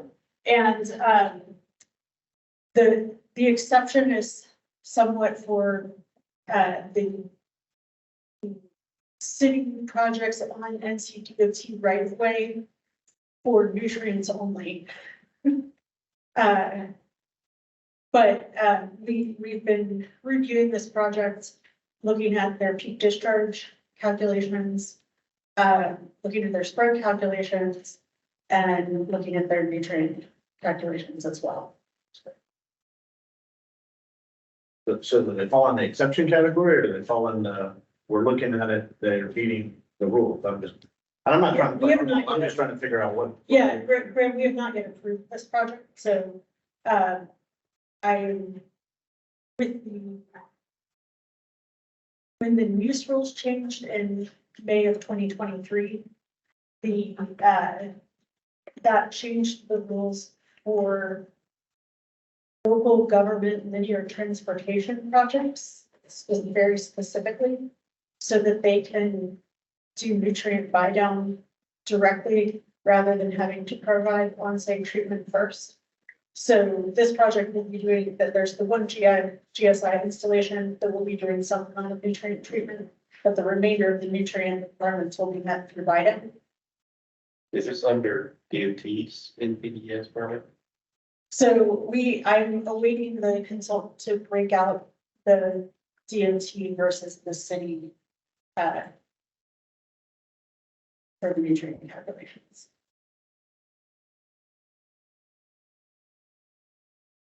Thank you for that. I'd like to quickly add that it is the city's expectation with every roadway project that we try to accommodate GSI to the fullest extent. That is an expectation that we try to meet. And that's what I was alluding to early on, that we were hoping that we would be able to get more GSIs on this project. However, we weren't able to, but there are some lessons learned that we're taking for future projects, or with the future projects, that is western, southern, and then for whatever it's for getting north, we're not certain how that's going to work out, but hopefully we'll be able to meet more of those needs with those future projects. Yeah, I'll mention that on the southern, they've already done an analysis of where GSI can be included, and that the consultant team has produced a report on the different opportunities there. And some of this also comes from things that we fund, we help fund. We say yes to the city spending money to pay for water coming off the public roads to fix things running through private lands. And I know you guys are in a different mindset today than maybe things that were happening 10 years ago, but that's kind of where I'm basing some of what, like, well, you got more pipes, bigger pipes, you're collecting more, what are you doing with the guy down the street? So just trying to, we have to approve monies and trying to ask those questions. Yeah, and I would say, Graham, that is the remaining issues that are the reasons we have not been issued approval. Are we're waiting some additional analysis from the design team where I think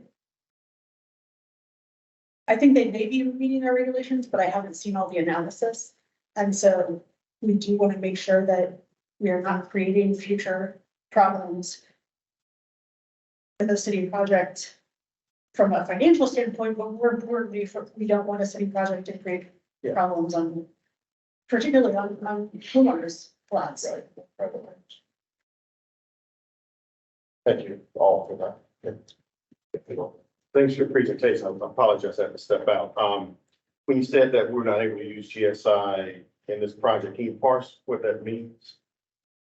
I'll go back to, we are able to use it in one location. We had several others earlier in design processes, and if you weren't here for this part, this is King Charles Road right here, and the median immediately east of that, we've got a GSI feature there. There were a couple other sites that earlier stages of design had that, where they were determined to be not engineeringly feasible because of the elevation changes and for, you know, the lack of room that we had with working within the existing right of way, which was one of the characters of the project. And the question I asked Ben earlier about the 10 acres of impervious, as it relates to the 746 acres, are you able to articulate where those 10 acres are? Is it equally distributed? Is it more on the western side? I'm not, that's a bigger picture than I'm involved in. Yeah, That's, I can clarify that, if that 10 acres is associated, that's potential associated with the rezoning of the land and creating the denser zoning. Mhm. That's not the increase of impervious from the BRT. That's what itself. it's. yeah, that's a big rate and specifically the actual project area. All right. Mentioned the park and ride. Is that outside of I-440? Yes, Is that on city-owned property? It will be a city-owned park and ride Just one park? with, yes, Just one. that's what's currently planned. And GSI is proposed for that location as well. The proposed design includes permeable pavement and fire retention. What is the pedestrian network?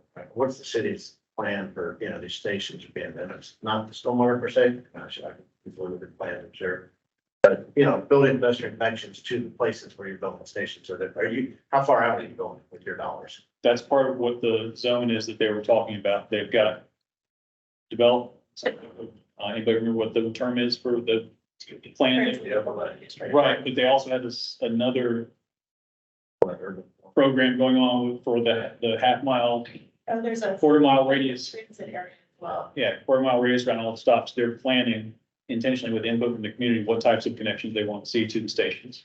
But it's not, you aren't applying dollars today to those connections. Not directly Not on this that. project. Got it. That's a separate in the planning, out of the planning.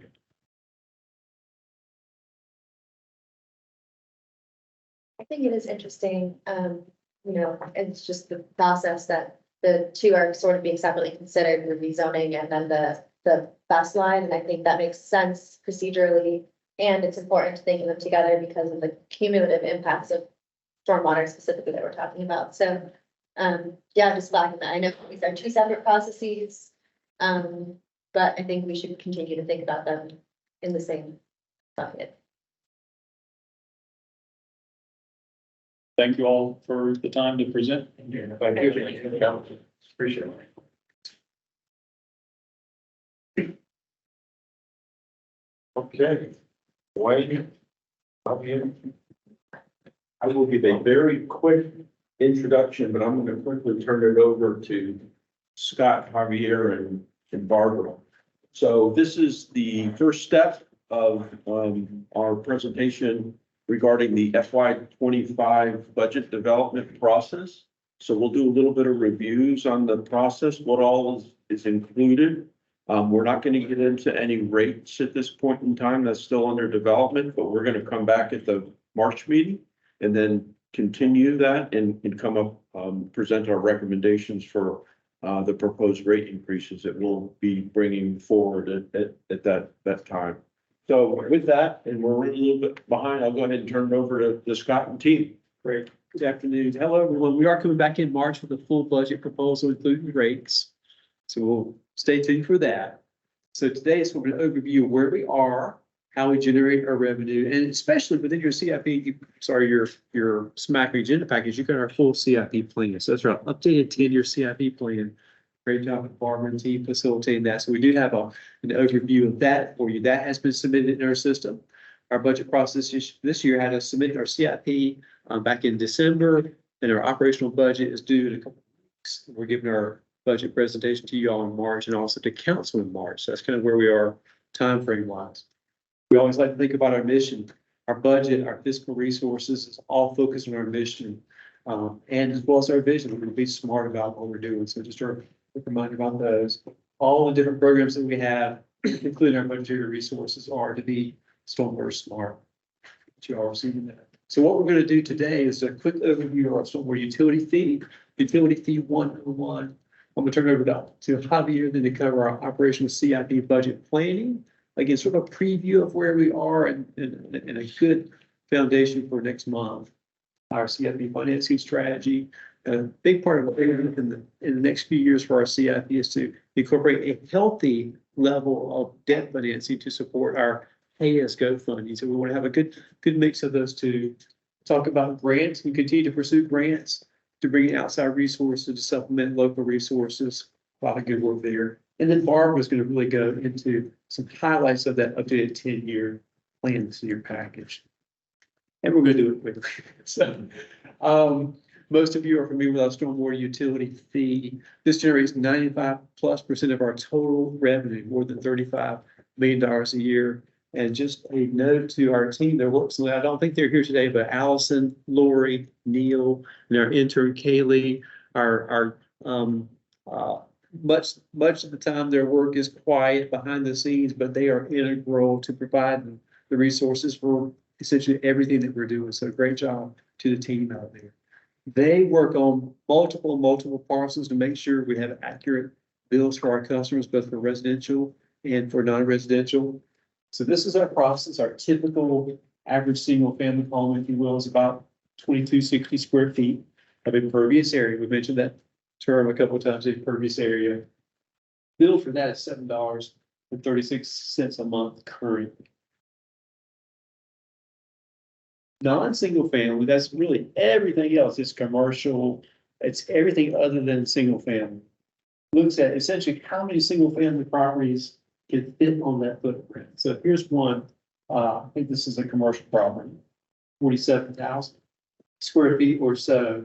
The math, you divide that by our average 2260, 20.93. So the way that we generate the revenue from that type of property, take the average times the number of equivalent units, billing units as we think about it on that property. So you see their monthly bill, in this case is $154.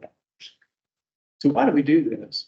If you think about the runoff from this property versus a typical single family, much more coming from this property, therefore more equitable, have a higher charge. We do set up residential based upon square footage tiers. So here's your average tier right here, 736. A lower fee for smaller footprint property, and it ramps up with higher impervious areas.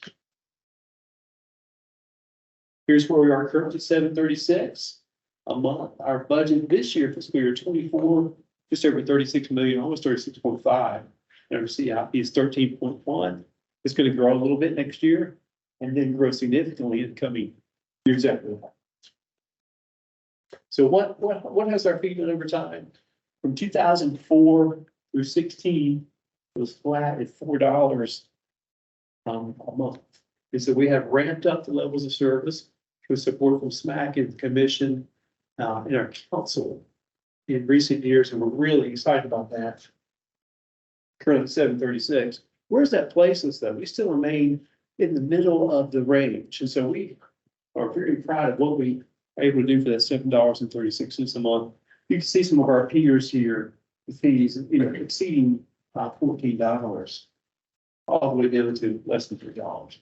So we're right there in the middle, a high level of service, comprehensive services, still a affordable fee. So we're very excited about it. It's always a work in progress there, but we're excited about that.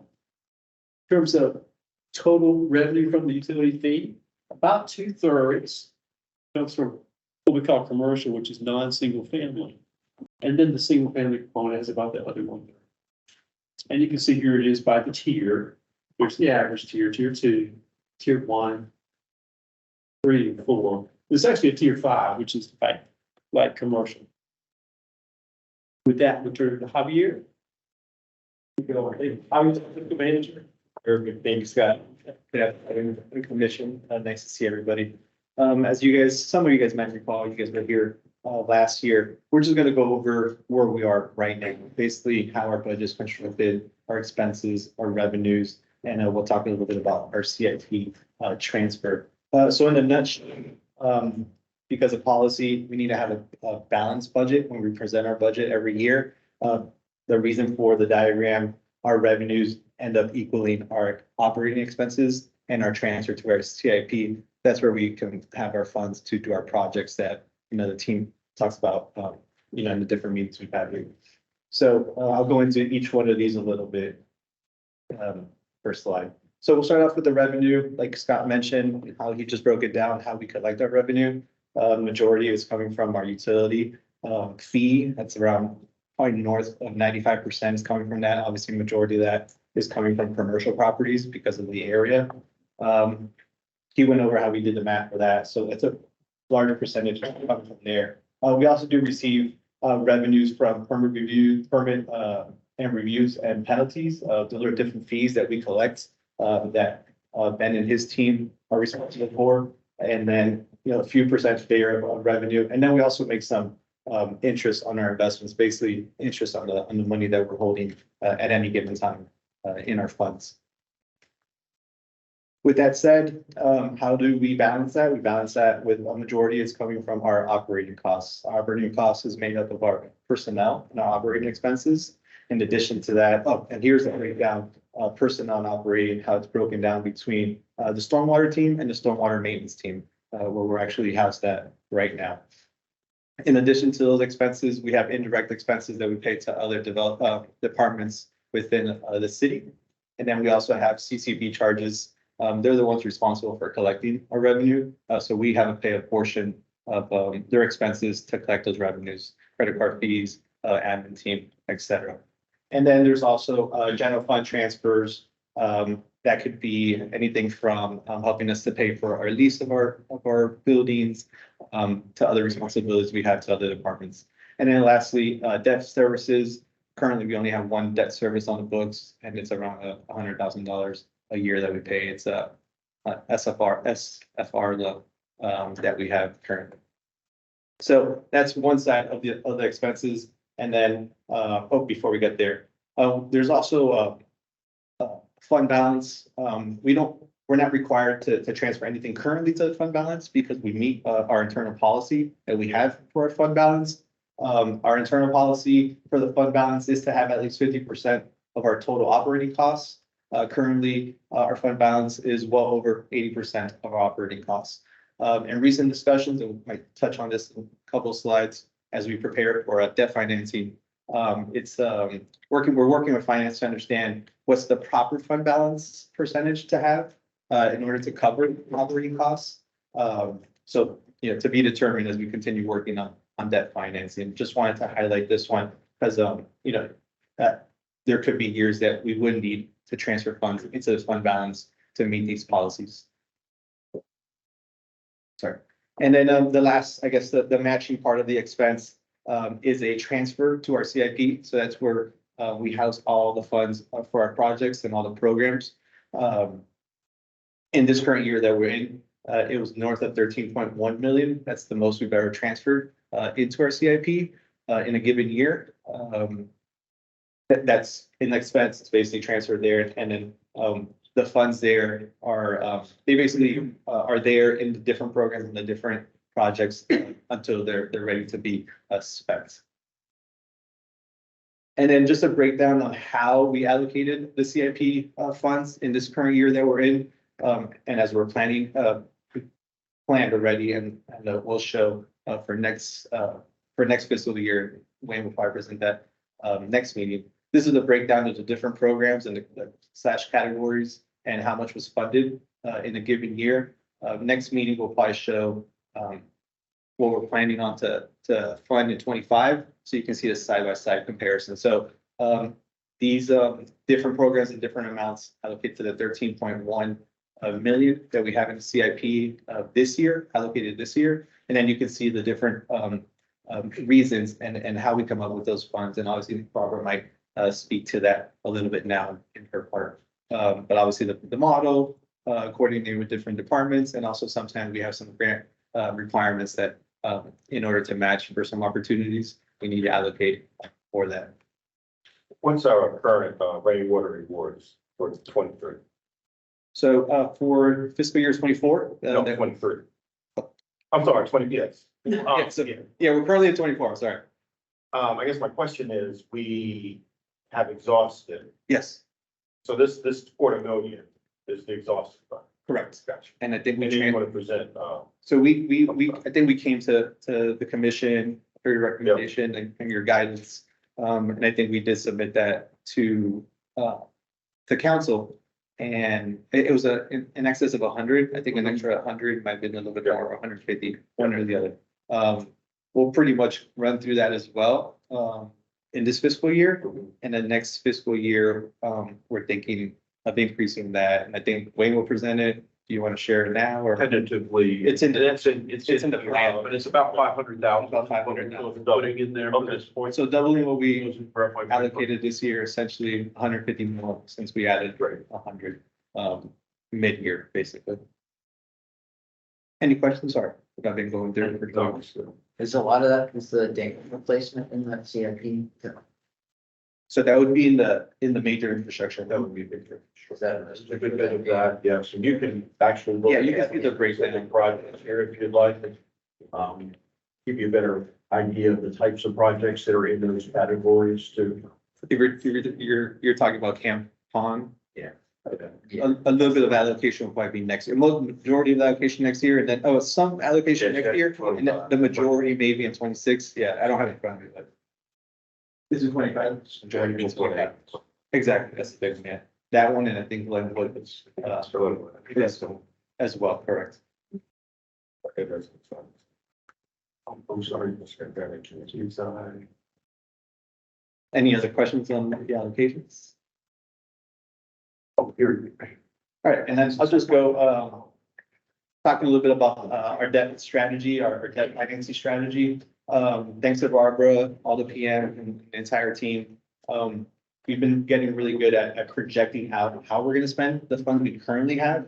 And that's gonna put us in the right position to know when we can go to debt financing, when we're gonna need additional funds from, in addition to what we expect to receive from revenue in order to complete some projects, some major projects that we have in the pipeline. With that said, we grab these numbers, we put it into our financial model. It's gonna show us at the end of the day, the end of the year, what we have left, what we've used, so and such forth. And we've determined that at this time, debt financing, the goal will probably be in fiscal year 26. We don't see debt financing being a necessity, I guess, in 25, just because of where we're sitting at currently with our funds and I guess the schedules of the projects that we're currently working on. In addition to that, we've been working with finance, the team, the department, some other components we'll work on as we approach fiscal year 25, and we continue working on that with periodic meetings. A lot of it's pending a rating and financial policy, what type of policy, what type of rating we want to go for, and what policies we have to set for that. Interest rate market, as you know, the interest rates are really high, so we monitor that, see when it's the right time to get in and borrow some money. And then lastly, making sure cash flow projections, which you kind of see a little bit down here, are still on schedule. That's all dependent on if they stay to schedule, then we will need it when, basically when in time we will need those funds in the future. Any questions here? And then lastly, for my part, just updating you guys on the grants. Scott mentioned, we're pursuing grants, whenever there's an opportunity. I think we came to the commission before, highlighting that, we received $3 million from the city ARPA. You can see where we are currently with those 5 projects. Just a note on that, we have to encumber these funds by the end of this calendar year. And then we have another, I think, 2 years to actually expense them. So a lot of work being done in these in the next 11 months, essentially, in order to get all that $3 million, underway in that part and with these projects specifically. Some other ones down here, those smaller grant opportunities, but the most recent one is this Golden Leaf for Kingsborough State. It's a design grant that we've been awarded. So that's the last good news as far as the grant updates, and that puts us over $4.5 million in grants within the last few years, a year or two, being awarded and actually kicking off those projects. And I'm going to hand it over to Barbara, and she's going to go over some of the highlights of the schedule. Thanks, Barbara. Up here. All right, I've got 5 slides on just give an overview of the CIP. You guys may have lots of questions. You can ask them along the way. I've got one slide with the overview, and then the next slides are talking about specific projects. But here's the major categories in our CIP. So y'all have that big table in your packet, and this is the summary of those major categories on that table. So this next column is our FY 24 adopted plan. So you see the 13.1 million here, and FY 25 is proposed, 13.9 million. And then our 5-year total proposed, so this is 25 through 29, is 110 million. So you can see in our 10-year CIP, we've got a lot of projects coming up. We've got a lot in the planning phase now that are going to go to construction in FY 24 and 25. And so that's what Javier said is why we need the debt financing, is to fit in that big construction, especially the construction that's coming in 25. So if you can see on this table here, the big difference between 24 and 25 is the increase in major CIP funding. And the way we're doing this in FY 25 is we're temporarily reducing the funding in some of these categories just for 1 year, but that is not a long-term strategy. And that's why we need the debt financing. Is that because you have backlog? You're trying to work big backlog, you already have knowledge about it? Or is that, I mean, how is it? Yes, there's a danger of reducing, because if you never get it back, right? Right. That is a 1-year temporary strategy. It does give us a year to catch up a little bit. There is unspent funds in the drainage assistance program. We have a lot of design work in the pipeline, but we think 1 year delay will help catch up. Now, the other strategy there, though, is we are transitioning how we're going to be budgeting for drainage assistance as well. In the past, we have put all the design and construction money for drainage assistance together in 1 year, which is different than when we've done other CIP projects. Usually we'll budget the design 1 year and the construction the next year. So that's partly why that money has accumulated, because it takes time to design it and then construct it. So this 1 year of pause, we still have funding to continue design work for drainage assistance. We don't really see it slowing the program down, because then we'll be able to budget the construction money in FY 26 for the design we did here in FY 25. And then we can continue to catch up on the funds that we already have right now. Yeah. So that's the strategy on the DEA program. And as Barbara said, that gives us some funding to jump up into the major CIP. The big one there is Camp Pond Dam. That's the big reason why that major CIP number went up. And then that allows us to fund that project, but not have to do debt service till FY 26. So it gives us a little bit more cushion and room to implement that debt service program. It's a big jump in 26 too. Yeah, can you talk about, and you just gave me the budget. FY 26 is a $41 million budget. It's just conveniently not on your chart there. So it is too early to talk about. No, it isn't. It's a combination of the 5 years. It's Yes, yeah. hidden, right. A lot of the projects on the list do have big public safety drivers, and we can look at a few next, and I think that'll give you a little bit of a flavor of why we really want to get these projects done. But would appreciate your feedback. The big one is Rose Lane. So this is in Southeast Raleigh. This It's in is, the, on the budget, yeah. yes, Yeah. yes. Yeah, this is the big, $10 million plus construction project. This is a one-way in, one-way out community. The Walnut Creek floods overtops the road, and these people cannot get in or out. And this happens once or twice a year. So this is a big public safety issue. This is a really big priority project for us. And a big driver for the debt financing. This would be the biggest stormwater project that we've ever done. It's currently in the planning stage now and expected to go to construction in the next couple of years. Yeah, part of this project is being funded by the ARPA that you saw on a few slides before. So that's underway, being encumbered this year, being spent in the next year or so. And then obviously 26 that you saw there, most likely then we'll start encumbering for construction. What's the atmosphere for getting more ARPA funds or other sources or leveraging other city budget items for stuff like like this one. I mean, I know that, you know, the dam to a lot of that's road and safety and more than just runoff. Water. I'm sure you'll look at that and done good getting ARPA funds, and there's still more grants, federal grants, everything coming down. Our ARPA funds are exhausted now, so there's no more ARPA money, but there are other grant programs that we're pursuing. And Rose Lane is, one that we are continuing to look for more transportation because there's transportation related funding. That especially, has equity related elements to it. Yeah, yeah. That we're pursuing, so I think there's some opportunity for this one that we'll continue to look at for sure. Yeah, just the big debt, Yeah, assuming that. big debt number on there, we can get. Swag. It is a swag. Yeah. We're still in the alternatives analysis, right? So the final alternative will drive then the update of what the design, the actual cost of the option that we select. So that's a ballpark.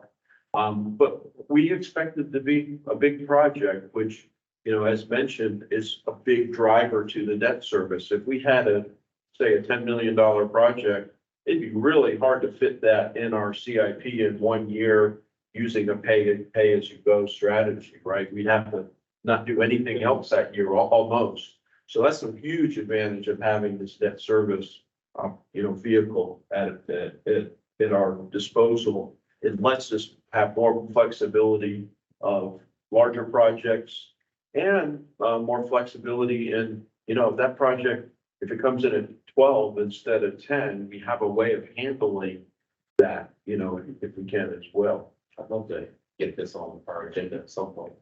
That's something we can sit over there and Absolutely. We will definitely bring this back with the alternatives analysis when we think we're ready to make a recommendation. Absolutely. Yeah. More projects here. One is Camp Pond Dam. Y'all heard a presentation on this a few months ago.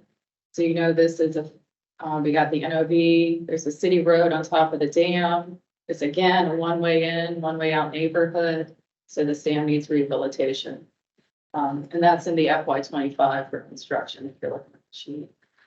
Next is Glenwood Preston. This is a aging infrastructure project. We have failing stormwater infrastructure that's impacting homes and the right of way. It's another FY 25 construction project. Okay, so also in the CIP, Battleford and Whispering Branch. This is an example of the flooding on Whispering Branch. You'll say again, a one way in, one way in the street. This is a common theme. But when this area floods, these people, you know, have limited access. This is another safety issue.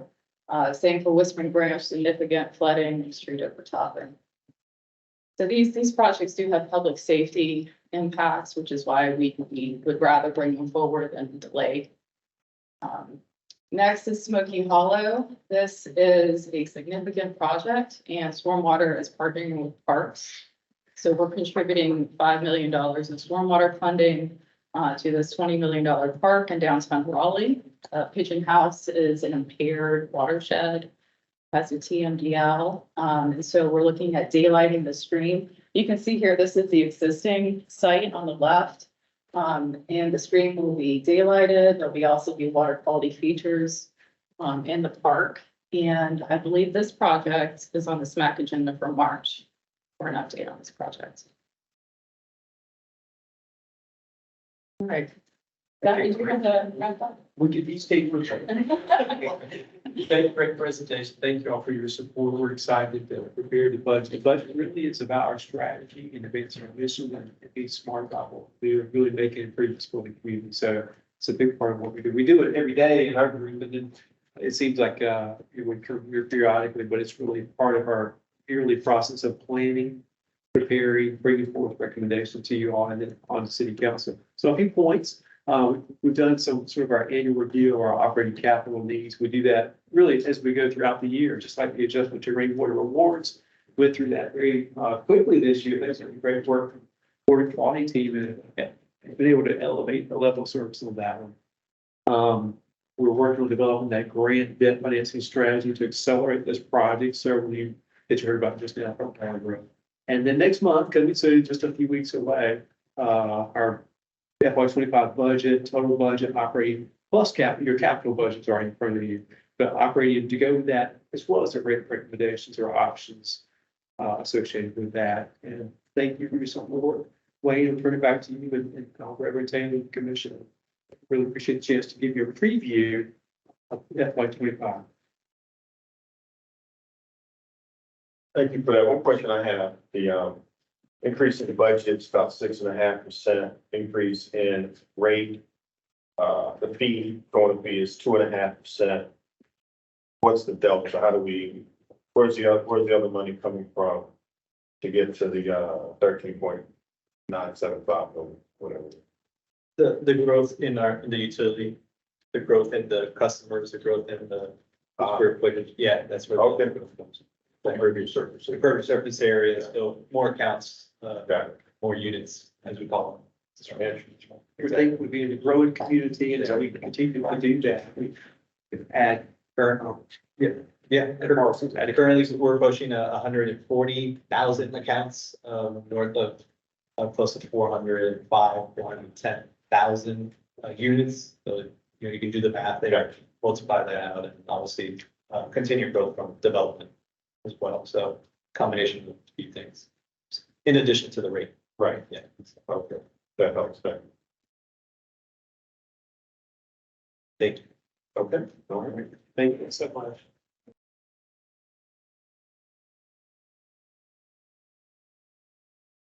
Okay,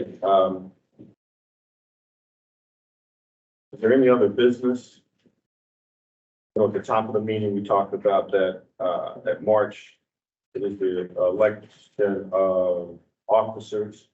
So I guess if those are interested, let Wayne know. I know Graham and I've talked, of course, we have interest, but that doesn't preclude other interests. So, welcome all interested people to speak up and step forward. Anything else from commissioners? Yard signs. No. It's not happening. All right, motion to adjourn. Okay, second. All right, all in favor. Very good. See you in March.